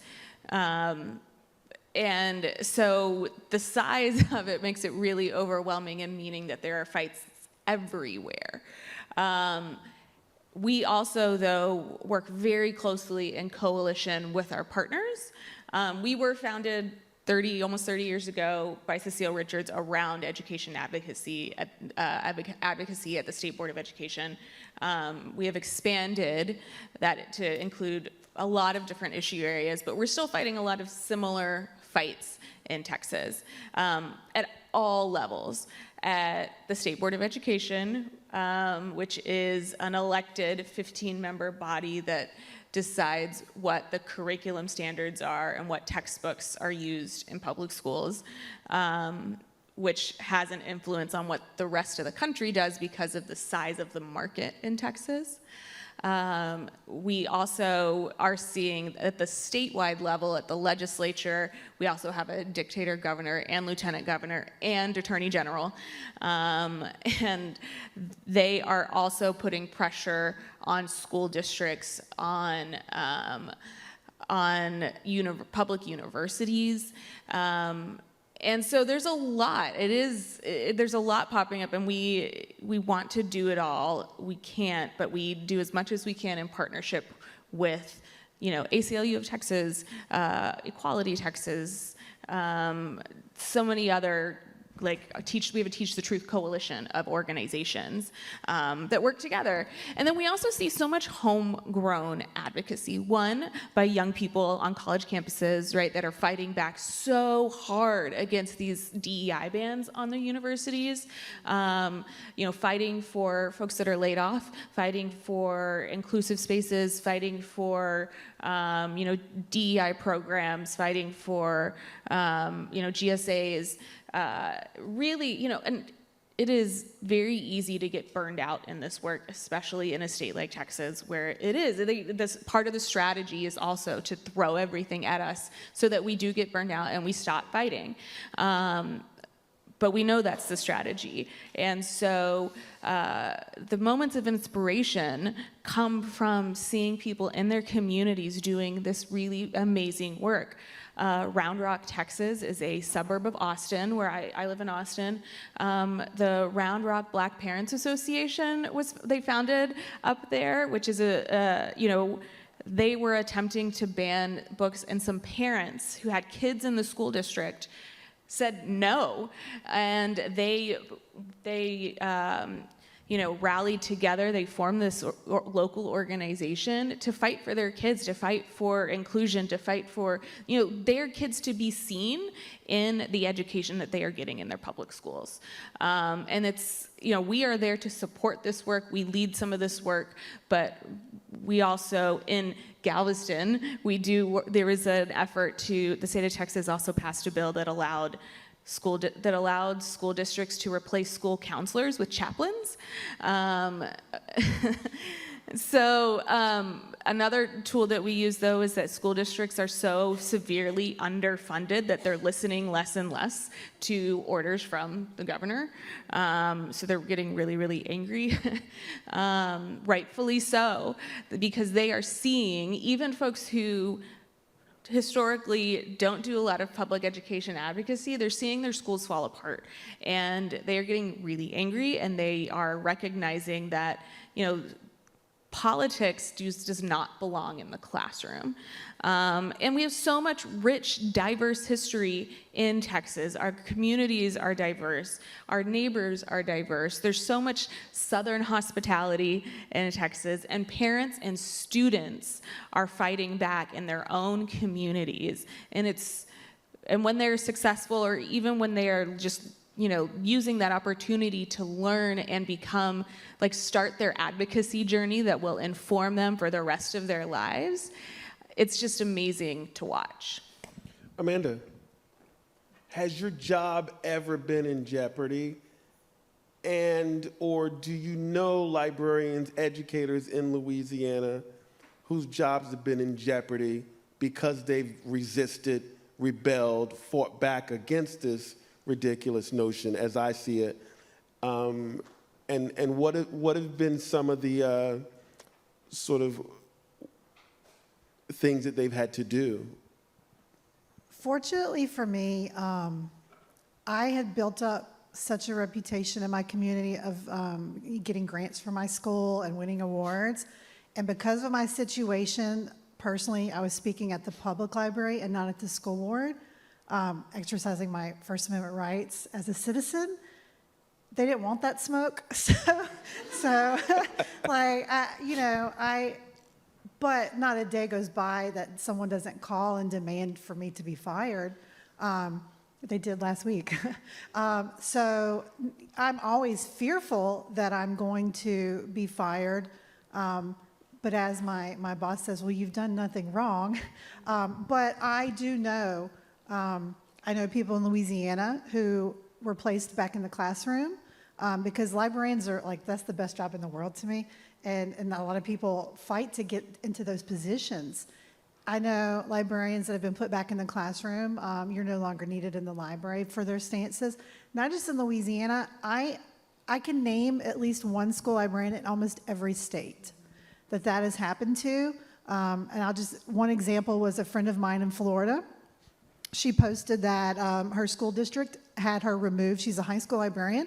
And her school district made her take off 90 or 100 books off the shelves. And she posted on social media, or someone else posted a picture of the books. It wasn't even her.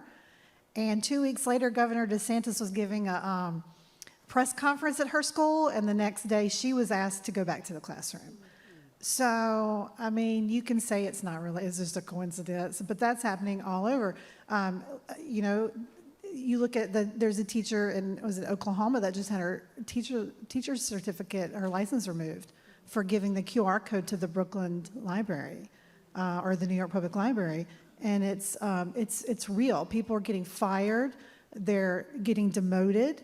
And it's very scary, because, like I said, I do have privilege, but I know a lot of single librarians that can't afford to lose their jobs. And I'm fortunate that I have, I'm not too worried, but a lot of people are, and it's not an unfounded fear. Yeah, this work of fighting oppression and racism and book banning and all these tentacles that we're sort of talking about and the ones that we're not talking about, to fight back, it requires a certain level of fearlessness. I'll often say, Tiffany, if you want to know how to resist injustice, you have to look no further than the history of Black people in America. Like, we are a template for what needs to be done. But I'm not sure, especially as it relates to schools, that we're asking the right questions. And so my question to you, Tiffany, is, why can't we trust the kids? That's my first part of my question. Why can't we? That's my question to everybody, because we absolutely can and we need to. Who I am now, who my children are now, is very different from who I was as a child. My access to materials was different, like just all of these things. Kids right now have a lot more access to information, and very quickly. And they are more aware because of that. And so, like, one of the examples that I'm thinking of is in our district, just like school started, and on the for day before school, our superintendent had a mandatory training for teachers. And it was one that the students were like, this is not what we want our teachers to learn about us. And nobody is asking kids, what do you need from me? Which is such a simple question, right? What do you need from me? And students learners, our own children might say, can I have some money, right? My son is always like, can I have some money? I want a new pair of Jordans. But I'm like, no, you can't. But really, when I go to schools, kids are like, can you help us talk to the mayor? Can you help us talk to the principal? Can you just let people know that we want to go to the bathroom when we need to go to the bathroom, and not in the 3 minutes between classrooms? We want so I don't know why people can't trust kids. I trust them more than I trust myself sometimes. But we need to know that children know what they need. And we can also, if we're not sure of that, we can ask them, are you sure? Or can you tell me more about that? And just do some exploration with them. Antonio, the books that you all are publishing, are you taking that into consideration? Are you asking the children, metaphorically? How are you deciding what to publish and what sort of needs to be out to help with their imagination building? Well, I mean, it's a tough question. I mean, obviously, I think Arthur would resist any form of someone telling him what to do. But I think the way we do it is by bringing in these authors, so that their voice can be heard. We publish books, people talk about intersectionality all the time, and I'm like, okay, just go to our website. Every single one of those titles is probably by an intersectional author or dealing with intersectional issues about class, about race, about ability, about identity, about, so that's one way we do it, is that we just give the microphone to the author and just say, hey, why don't you speak up here? We have this platform. Get up on stage and say something. So look, take us home, Amanda, because we have looked at the kind of work that is necessary to fight back, to protest, to resist.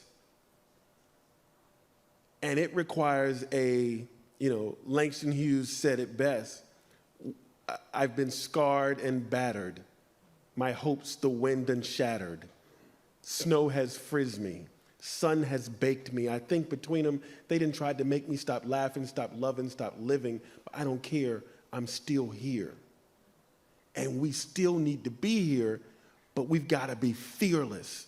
And so leave us with an understanding of what this sort of multifaceted attack on education and libraries really is.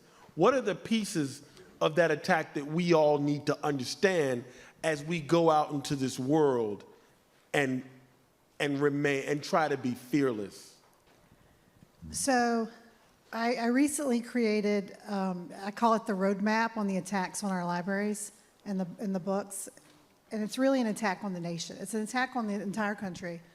And it starts off with, usually, from what I'm seeing in the hundreds of librarians I talk to across the nation, it starts with someone takes one page out of a book out of context and says this is, and it's usually a book meant for teens or adults, and they say this is in the children's section next to green eggs and ham, and it's not. People get whipped into a frenzy. So the road then travels to politicians who pick up the mantle of, we've got to save the children, and they swoop in to save us from problems that don't exist. And then it goes into, we see they're using this to pander for votes, and it goes into the overtaking of school boards and library boards and city councils and legislatures across the country. Then it goes into the legislation, where the legislation is where they're trying to imprison librarians for providing access to books. They're going after booksellers in some states, Texas, sorry. They're attacking people and their stories, and they're trying to other, and they're trying to marginalize. But there's also another goal there, because the ultimate goal is, control. There's and money and power. And so they're pushing for eventually privatized schools and privatized libraries. And they're not very secretive about it. My own U.S. representative publicly stated on Twitter that the goal was to have church-run libraries where they can control the stories. And if you look at what stories, it's Christian nationalism, white Christian nationalism, and because there's a fear of losing power from people who have historically been in power. But I'll leave you with this, that it's very important to stand up to these agendas. It's important to stand up for the authors, the students, the kids, the communities that are being, that are trying to be erased, the stories that are trying to be erased. And you have to speak out. So you said a poem, so I'm going to tell you a poem, the last stanza of a poem, Invictus by William Ernest Henley. It matters not how straight the gate, how charged with punishment the scroll. I'm the captain of my fate, the master of my soul. And I will not be complicit to the eradication and the othering and the erasing of stories to the kids who need it the most.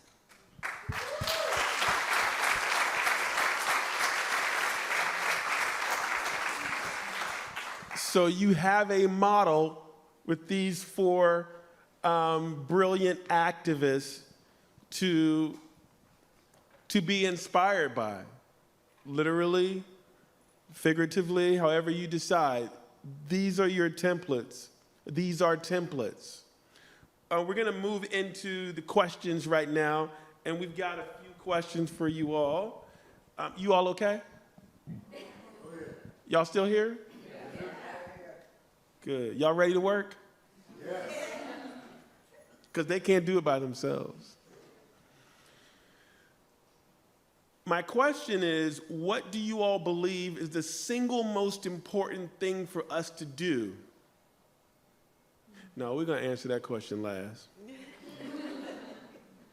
He set us up. Yeah. So you got time to think about it, right? Yeah. All the questions are really the same. People want to know what to do, you know? Yeah. What is the role of non-government institutions, think tanks like Aspen? What is their role in this fight? Carissa? Yeah, I can take that. I mean, that is what my organization does, right? The Texas Freedom Network. And we were founded, again, to do policy and advocacy work around public education. And our role, we see our role at TFN to raise awareness and education so people know what is happening in their school districts, at the State Board of Education, at the legislature. I'm going to talk specifically about the SBOE because that is like one of our big bread and butter. But that body specifically they're elected positions. Their districts are the largest single-member districts in the state. They are larger than congressional districts, and it's not a paid position. They have no staff. And it's at the top of the ticket on the ballot. And they're partisan elections with districts that are also very gerrymandered.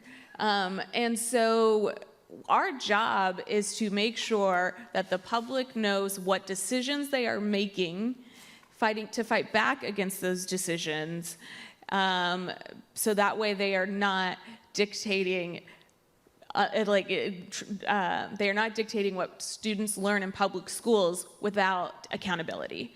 There's a quote from the Gablers were a couple back in like the 60s who are kind of like the parents of censorship.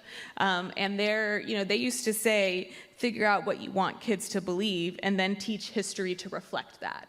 And that is what we are up against.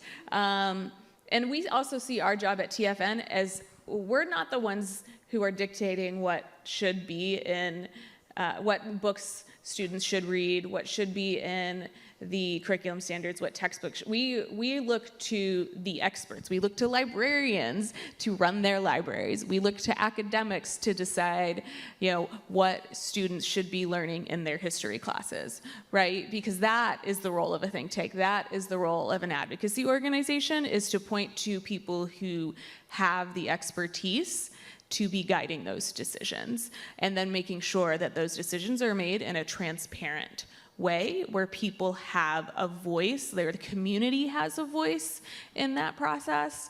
And so that is what we are attempting to do. If anyone has a question out here that they didn't do the QR code, think about it, because I'll call on you next. We're winding this down. Antonio, tell us one of the books that Levine Carrito published that you think we should all read. Oh, well, there's some out there actually We just want one, Antonio.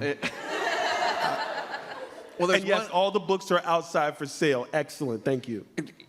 To your point about people want to know what they can do. Well, that's one thing that you can do right now, is that you can literally buy one of those books, and even if you don't take it home, it gets donated to an organization that will give books to, describe to me how it is again, they give them books to organizations that. Yeah, so they have donated books to us for us to give to the community and distribute. We hosted a read-in at the Capitol during the legislative session where we had families and students reading inside the dome, and that's the kind of thing that we're doing with those books. That's something you can do right away. And to other points of things that you can do right away, you can make your voice heard by voting.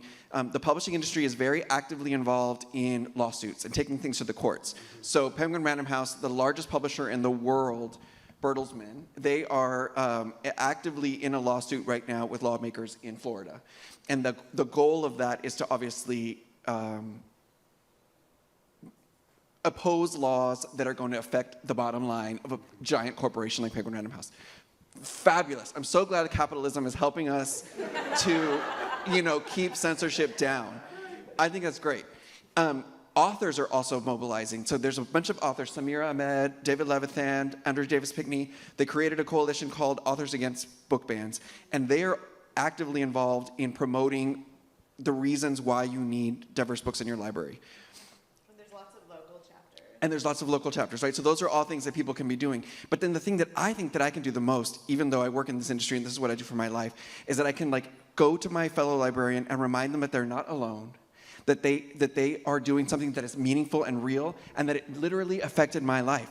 Like, a librarian put The House on Mango Street in my hands, and that changed my life, right? A librarian put The Color Purple in my hands, and that changed my life. And so I have to remind them, you're not alone, we're here with you, and we believe in what you're doing, and we can, do whatever it takes to help you and support you and remind you how much value your work is. Great, great. Now, give us that title. It's called The Free People's Village. It is an incredible, it's an eco alternative history novel that asks the question, what would have happened if Al Gore would have won the election? And it takes you through that, and it's incredible. The Free People's Game. Free People's Village. It's by Sim Kern. They are incredible on TikTok. They have a lot of amazing education that they could give all of us. Excellent, excellent. Amanda, what do you leave us with? What can we do? And then give us that title of that book. Vote. Use your libraries, though, because it's, use them. Check out the books. Use the resources. Go to the programming that shows the people that are in charge of the money and where to, that you're utilizing these resources. The book. It was tell me again, what kind of book a book that changed my life? I want to know. I want you to tell us about your book. Oh, my own book? Yes. That library. Oh, I was going to tell you about I Know When the Caged Bird Sings. It changed my life. My book is it's out there too.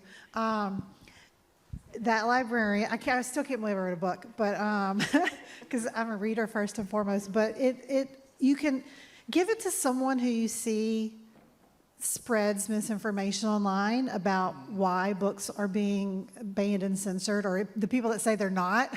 There's no book bans because, you can buy it on Amazon. That's what I hear all the time. And I'm like, I have students that can't buy food and they don't have water and electricity. So no, they can't. If we don't have these books, they don't have access. So give it to someone who needs to understand how libraries work, or someone who wants to do the work but doesn't know how. Because it tells you how to set up your own coalitions and alliances, or you don't have to just to show up at a meeting and support. So, excellent, Carissa. Where do we go from here? What should we do? And give us that book. What, the book that changed my life, or what's the book? How y'all get changed my life? I ain't saying nothing about change your life. What book am I supposed to be?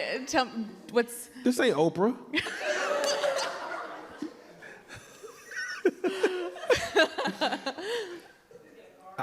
I'll start with what we could do, and then I can go into the book. So what we could, it is I love coming to a place like DC. I love traveling. And it is very different than Texas. And so first, explore outside your bubble. I would encourage, because, and I say that as somebody, I live in Austin, which is its own bubble in Texas. And I'll also say all the urban cities in Texas are progressive. So that also is I want to just shout out that Texas is a very diverse and not nearly as conservative as I think a lot of the national narrative says. And then I want you to encourage you, one, to look at organizations in states where this is more prevalent, though it is happening everywhere. So, follow organizations, support organizations like mine, and support Amanda and folks who are doing the work in the states. But then also, I'm sure that there's a community that is close to you that is also engaging in some of these efforts, right? And it can be, change at a statewide level, at least from the perspective in Texas, is a lot slower. But what's happening in local communities, at local city councils, in local school districts, they are enacting and fighting back, or even proactively passing really good policies, or having their own banned book weeks, right? And supporting in your local communities is going to be something you can do tomorrow, whether or not you even have kids. I don't have children, right? But when I went to public schools in Texas, and I have an interest in making sure that all students in the state of Texas have a good quality education where they feel themselves represented in it. They feel proud to be from Texas. They feel proud to be American, and that looks very different than this whitewashed history that that a lot of folks, think they are trying to propose in order to protect the children. The children don't need protection from that. They need protection from, gun violence, from hunger. They don't need protection from books. And I think, engaging at the local level and supporting librarians, teachers who feel really isolated right now and are leaving, good teachers and librarians are leaving school districts because they feel so isolated, is something that you can do that can really, you can make change a lot, really quickly that way. And what's the last book you read? Oh, the last book I read The Power, which is a book about what would happen if women had this superpower and ruled the world, and how they, what it would look like if we lived in a matriarchal society. I guess in November that's about to happen. I know. Oh, wait, can I say that? Sorry, I can't say that. Sorry, Kamal. And so take us home, Tiffany. Where do we go from here? What practical things can we do? And tell us about one of your books. So one of the practical things, I learned this from Elliot Schrafer, who's an author, and he wrote Queer Ducks, which is a book that is banned all the time. And he taught me that in many school districts, books that have been taken off shelves, if they have an autograph, if they are signed by the author, they are considered like a historical archive. So learn about those books and check in with your school librarians, and then write the authors whose books are being pulled off. We will always send you book plates with our names on them. We love it. And if you can't get a hold of us, ask our publishers. So do that, because that will ensure that those books stay on the shelves. Wait, are you saying they can sign our names? No, we can sign them. We'll send book plates and stuff. But you can sign my name if you want. Right? I mean, how are they going to know anyway? I love that so much. And then the other thing is, okay, so if we really care about the children in our communities, we have to prove to them that we do. And we have to ask them, what do you need from us? What books are you not reading in the classroom? If somebody had asked me that, I would have said, I did not read a book about somebody like me, like a Black biracial girl, until I was 23. So that missed my whole childhood, right? I did not, I wrote about, okay, this is where I tell you about my own book now. So I wrote a book called Everything I Learned About Racism I Learned in School. And it's not just my story, but it is also an anthology. It includes about 16 other authors and some students' accounts of schooling. And in it, I wrote about the autobiography of Malcolm X, and how I took a class in college freshman year called Failure and Success in America. And we spent so much time on Mark Twain's Pudd'nhead Wilson that we didn't have time to read the autobiography of Malcolm X. So instead, we watched Thelma and Louise. Because they're so comparable. So, this is an example of things that, happen. And was it intentional on that professor? No. But nobody had even asked me, as a college student or as a student, what are you not learning about? What are you not reading? What is being taken out or away from you? And how can we get that back in your hands? And so whenever I go to schools, and I go to schools a lot because I'm an educator, my favorite thing to do with kids is to dream. And we are dreaming about what a world that is fair and just looks like. And you know what? It's really easy for the young folks in our lives to do that. Like, so easy. And then something happens around 12, and then they start getting deep into capitalism. And it's hard for them. So if you have young folks in your lives, do that dreaming with them, because they're the most incredible problem solvers ever.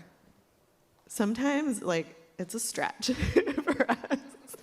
But, like, really just spend that time with the young folks and, like, be the auntie, be the neighbor, be the teacher, be the person who's just going to listen to them and empower them to, like, stand up for themselves, and we can do that with them. Yes.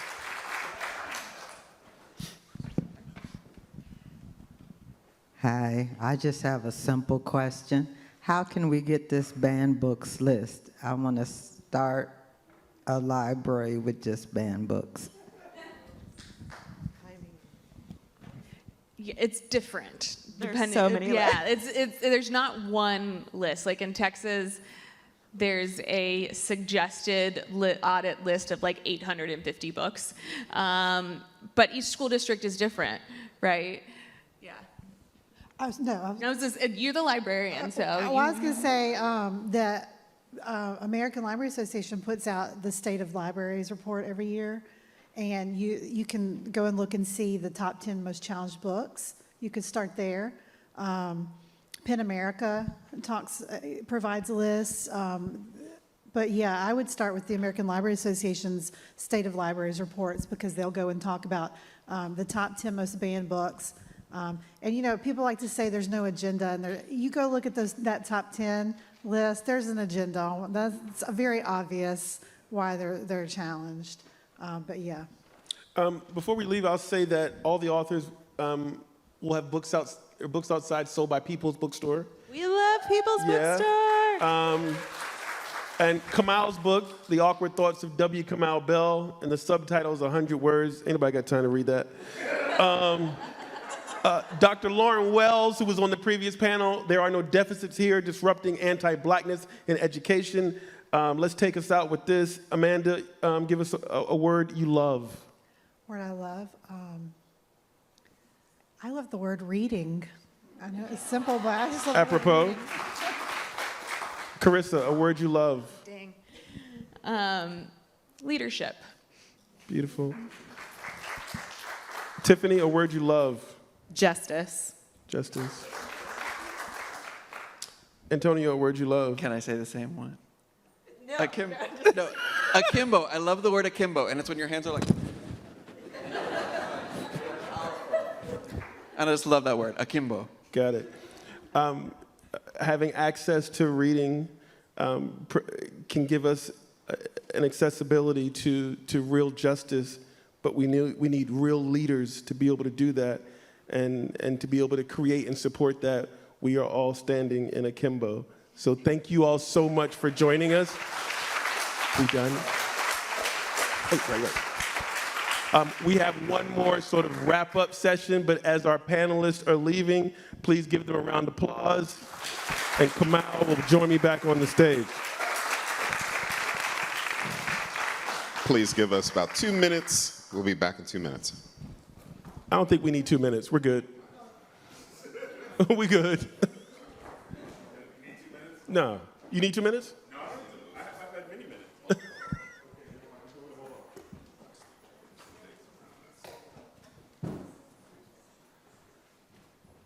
So this is our wrap-up session. Oh, hello. You'll never find. Okay. Here's what I was thinking about that I'll start us off with, and I'm sure you can relate to this. Yes. There you go. Front and center. Front and center. Trying to finally get a royalty. Did you have books written by Black authors in your schooling, public schooling? No. But I had a thing that's called a Black Mom. Right. And so when I think of books in my childhood, I don't think about the books in my school. I think about the books on the shelves in our house. Right. So that I know for sure, like, so when the movie The Color Purple comes out, the original one, I graduated from high school 5 years ago, that when it comes out, like, I go to my mom's shelf and reach for the book. Right. So when I think about, like, when I read Malcolm X, nobody assigned that to me. I think about the fact that, like, I was sort of already in a spirit of, like, most of the books that I want to read are not going to be in the walls of my school, you know? Well, and in order for that to happen, here's what a lot of folks don't know, is that when books were de facto banned from schools and libraries that served and serviced black kids,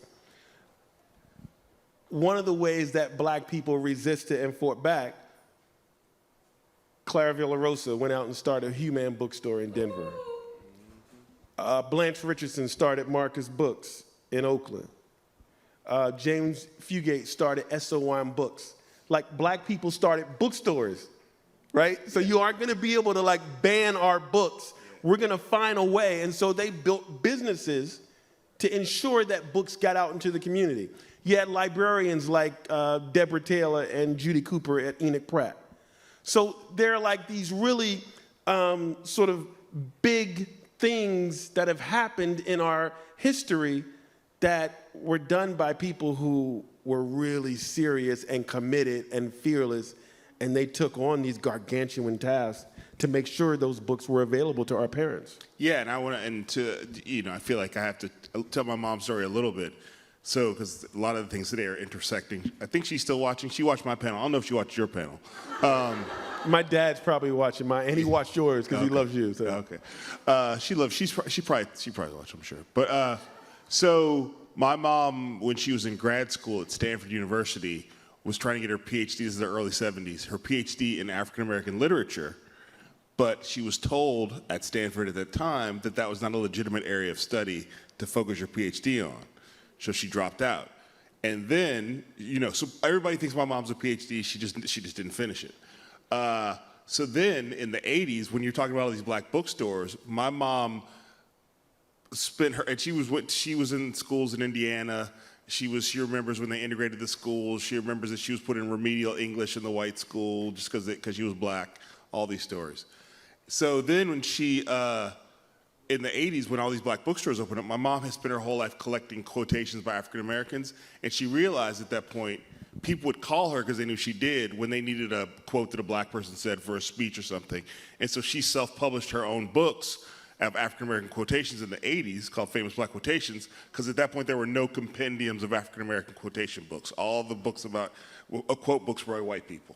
And white quotes. So I remember those bookstores because my mom was in our house packaging books to send to those bookstores and selling them out of her car. And I would have to go to African American book festivals and book expos and sell the books that my mom was publishing in our house. Dude, we have such a similar life. Because my father was one of the people, he owned a book distribution company, and he used to order the books from your mom. Yeah. And I remember I probably selling packed those some books. of those books, yeah. I remember selling those books. But I think this brings up an interesting sort of point that we sort of touched on a little bit today, the role of parents in this fight against book bans. And it's not enough just to complain, but what should we be doing in our homes? Do our shelves reflect the kind of world we claim we want for our kids? And I'm going a step deeper. Does your algorithm on your phone reflect the kind of world that you want to live? Because that's a lot of what you're taking in. And if you're only taking in a certain type of, if you're not taking in this kind of information, then you're much less likely to share it. You're much less likely to promote it. You're much less likely to know about things. So for me, it's about like, even down to content of any kind, making sure that, like, me and my wife talk about this, that we're aware of what our kids are taking in, that we listen to them, and also that we sort of make sure that we put things in front of them that maybe they're not ready for yet, or maybe they weren't thinking about, because it is about actively sort of helping them expand their minds and being aware of what they're taking in on all levels. You are really a genius. Thank you. That's all time we got, finished. everybody. Hold on. I hadn't finished. I'm putting that in my bio. I'm just going to cut it off there. We talked about both sides earlier. You are really a genius at being able to engage and interact with people from all sides and do it in a way, yeah, you can clap for that. You've seen it on CNN and ABC and just all over and in your documentaries. Is there a common ground that we can find with Moms of Liberty? Is there a common ground we can find with some of these folks?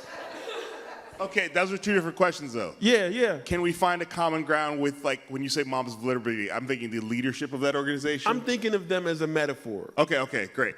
So here's the thing. There are certainly forces aligned against all of us in this room that are intentionally trying to not find common ground with us. So don't waste your time trying to find common ground with those people, J.D. Vance. What I'm trying to say is, I have a little thing in my throat. I have learned that if you are clearly a bad faith actor, I'm gonna let you talk, but I'm not trying to change your mind. So on CNN, I talked to some bad faith actors. So I want you to keep talking. So I'm going to be congenial and I'm going to be charming and I'm going to, okay, keep going, indict yourself. But there's a difference between that and the person who's maybe like, maybe these Moms of Liberty have a good point. That's the person I can talk to. And those are the people who are sort of like, they just know what like you said, like your dad said, you only know what you know. Right. And I find all the time with people, I get emails or messages, social media thing, people who are like, I don't agree with a lot of what you say, but. And that but is where a lot of people, where I get a lot of people in there. Is the idea of like, there's a level of control or whatever that people are actively trying to convince people to vote against their self-interest and act against their self-interest. I'm also aware of the fact that a lot of the reason why I am who I am is because I moved from Chicago, at the time, still segregated, but it's super segregated when I was there, to the Bay Area, and suddenly I was just around lots of different people. And I get that that's a privilege to grow up and live around a lot of different people that most people in this country don't have. So when I meet people like, I don't understand X, Y, and Z, I'm like, I kind of understand why you don't understand that, but I think I can help you. But if you want to talk to me, I can help you get there. Is there something to this notion that this idea of, in particular, wanting to silence conversations, instruction around the history of America, in particular as it relates to slavery, in particular as it relates to topics that will inspire, in particular, Black kids? Is there something to, when I was growing up, I remember only seeing books written by Black authors in our home. Majority books written by Black authors, or writers of color. I remember there's always a Howard Zinn book in there. Yeah, I remember seeing artwork, African Mask. I remember going. Wait, do we live in the same house? Pretty much. We've talked about this, and I remember growing up in this sort of environment where it was normal. Your Blackness was not anything that was othered or marginalized. You just felt like you were you. And so as I moved out into the world and became an adult, I moved in a way that I had a certain level of confidence where nothing could sort of, define me for me. And I wonder, is there sort of an effort to try to deny that? Is it that sinister? Yes. I mean, I think that there's a lot of this gets caught up in the idea, and we talked about this earlier in the people. First of all, I just want to shout out to Amanda. Where are you, Amanda? Oh my God! Like my dad lives in Mobile, Alabama. The South, the Deep South, is a real thing, and to hear you tell your story and to know what you're doing there, knowing what that area of the country is like, I also say it's whoo. But I think you know what that means, and I just want to thank you for your. I've done this. I've taken this. We say thank you for your service to people in the military. I'm just borrowing it for lots of people. Thank you for your service. That's all I want to say. Thank you. So, absolutely, there are forces aligned against the truth. so much so that now we can debate things that are just like are in the public square that are just like, you know, that are not debatable in a place where people are using facts, you know. So absolutely, I think that like when I think about and you know that depending on where you're in the country, those debates can be different, but it doesn't mean they don't happen in Berkeley either, which I want to be clear about. Everybody has an area where they're like, I don't want to go there, and the difference is, do you still go there when you don't want to go there? Are you afraid, hopeful for your daughters? I mean, I have one daughter in the home. My oldest daughter is grown now, but I have a 16-year-old. And every day I think about ways to arm her, you know? To make sure she is able to get out into this world and know who she is, feel good about who she is, understand that she matters, and defines herself for herself. And it is just a challenge and a struggle every day. And I wonder how you have three girls at home, 8th, 3rd, and 1st grade. 8th grade, 5th grade, and 1st grade. Yeah, that's what I said. You did. Like Rich Lowerly, you mispronounced. Yeah, so what do you and your wife think about? Like, how do you all deal with this? I mean, so, you know, actively, like I don't think we take a lot for granted. I mean, I think, you know, it's funny, I'm an only child, so having 3 daughters is like, whoa. And then the fact that they're all so different, I'm just like, how does DNA work? So everyone has a different need, and I think a part of being a parent is recognizing this kid's need is different than this kid's need, this is different than this kid's need. But I said to one of my middle kid one time, who I call Kamal Jr., because she's very much like me. She's very internal and always in her head, and she just has a problem sometimes like confronting the anxiety, and I'm like, yep, you're welcome, I gave that to you. And she had a problem one time, and I was like, look, I just want you to understand that my only job is to protect you. And the protection can be a big word that means a lot. Part of that means feeding, housing. So like, whatever you need, I'm here for you, and I want you to feel like you can tell me whatever problem you're having. And so for me, this is what my mom did for me, creating that kind of like, this is a two-way conversation parenting. It's not a one-way conversation. Because I know that what is out there in the world, I can't imagine what you're going to confront when you get out there, but I at least want you to know that I think all my kids are capable, they're smart, they're future world changers. I'm a nepo the heck out of them because I don't believe my job is to make their lives easier. I cleaned it up. But like, absolutely, I can only be helpful if I feel like you are well prepared for the world, and the only way I can know you're well prepared for the world is you feel free to ask me when you feel like you're not well prepared. So you're talking about love. So let's end it here. What role does love play in this topic that we're talking about today in book banning? How does love come into the picture? Like, that's a broad question. I feel like you want to answer that question. I want you to answer that question.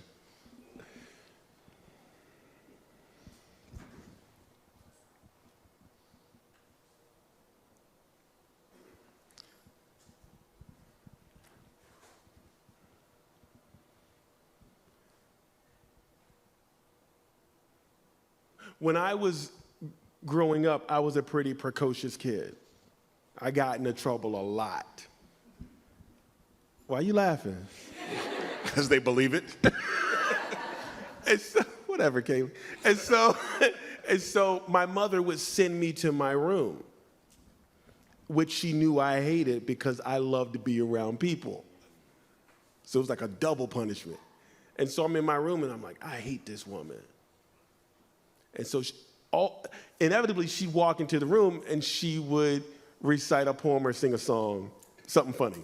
So she'd come into my room and she'd say, like, folks, birthing is hard and dying is mean, so why not get yourself a little loving in between? And I start laughing. And then she's like, job done, she'd walk out. And I'd be mad because I wasn't mad anymore. So my daughter, who's very spirited and brilliant, she when she gets upset, she goes into her room. And so I would go into her room and start making jokes, trying to get her to laugh. And she never really responded well to that, but I just kept doing it because it's what I knew. And one day she said to me, "You know, Dad, sometimes it's okay to sit with your anger." And I was like, oh, shit. You're right.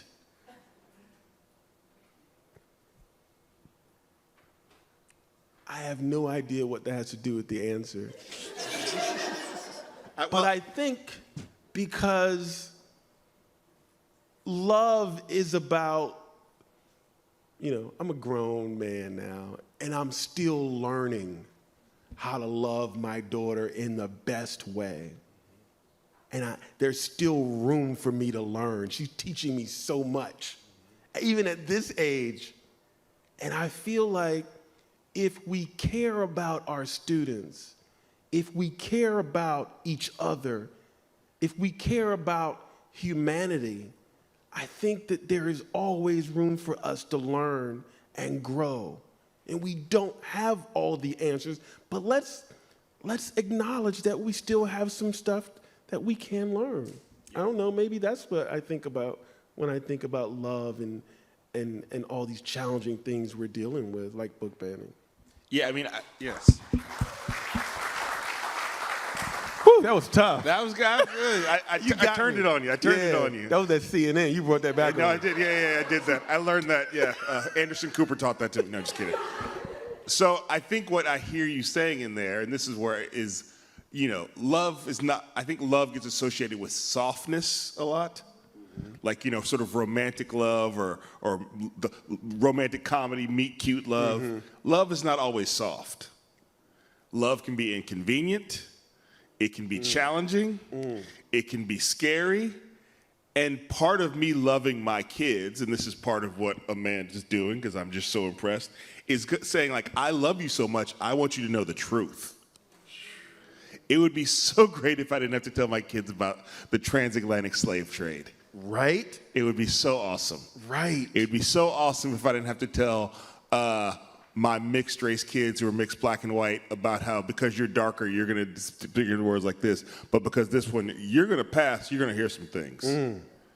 It would be so great if I could love them enough that they didn't have to do that. But again, as I phrase it, and protection means a lot, my job is to protect you, which means I have to share with you, where did I hear the phrase inconvenient truths from? Inconvenient truths with you, because if I don't do it, and this is where I shout out to my mom, I'm being a negligent bad parent.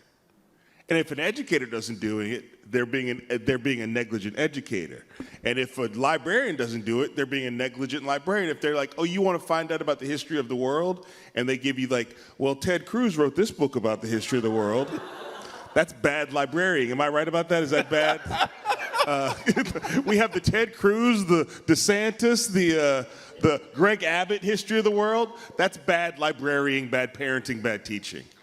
So for me, when love ties into this, is that because, and I'm on the board of Donors Choose, an organization to support teachers' projects, so I really believe in public schools, that part of it is like, and teachers love their students.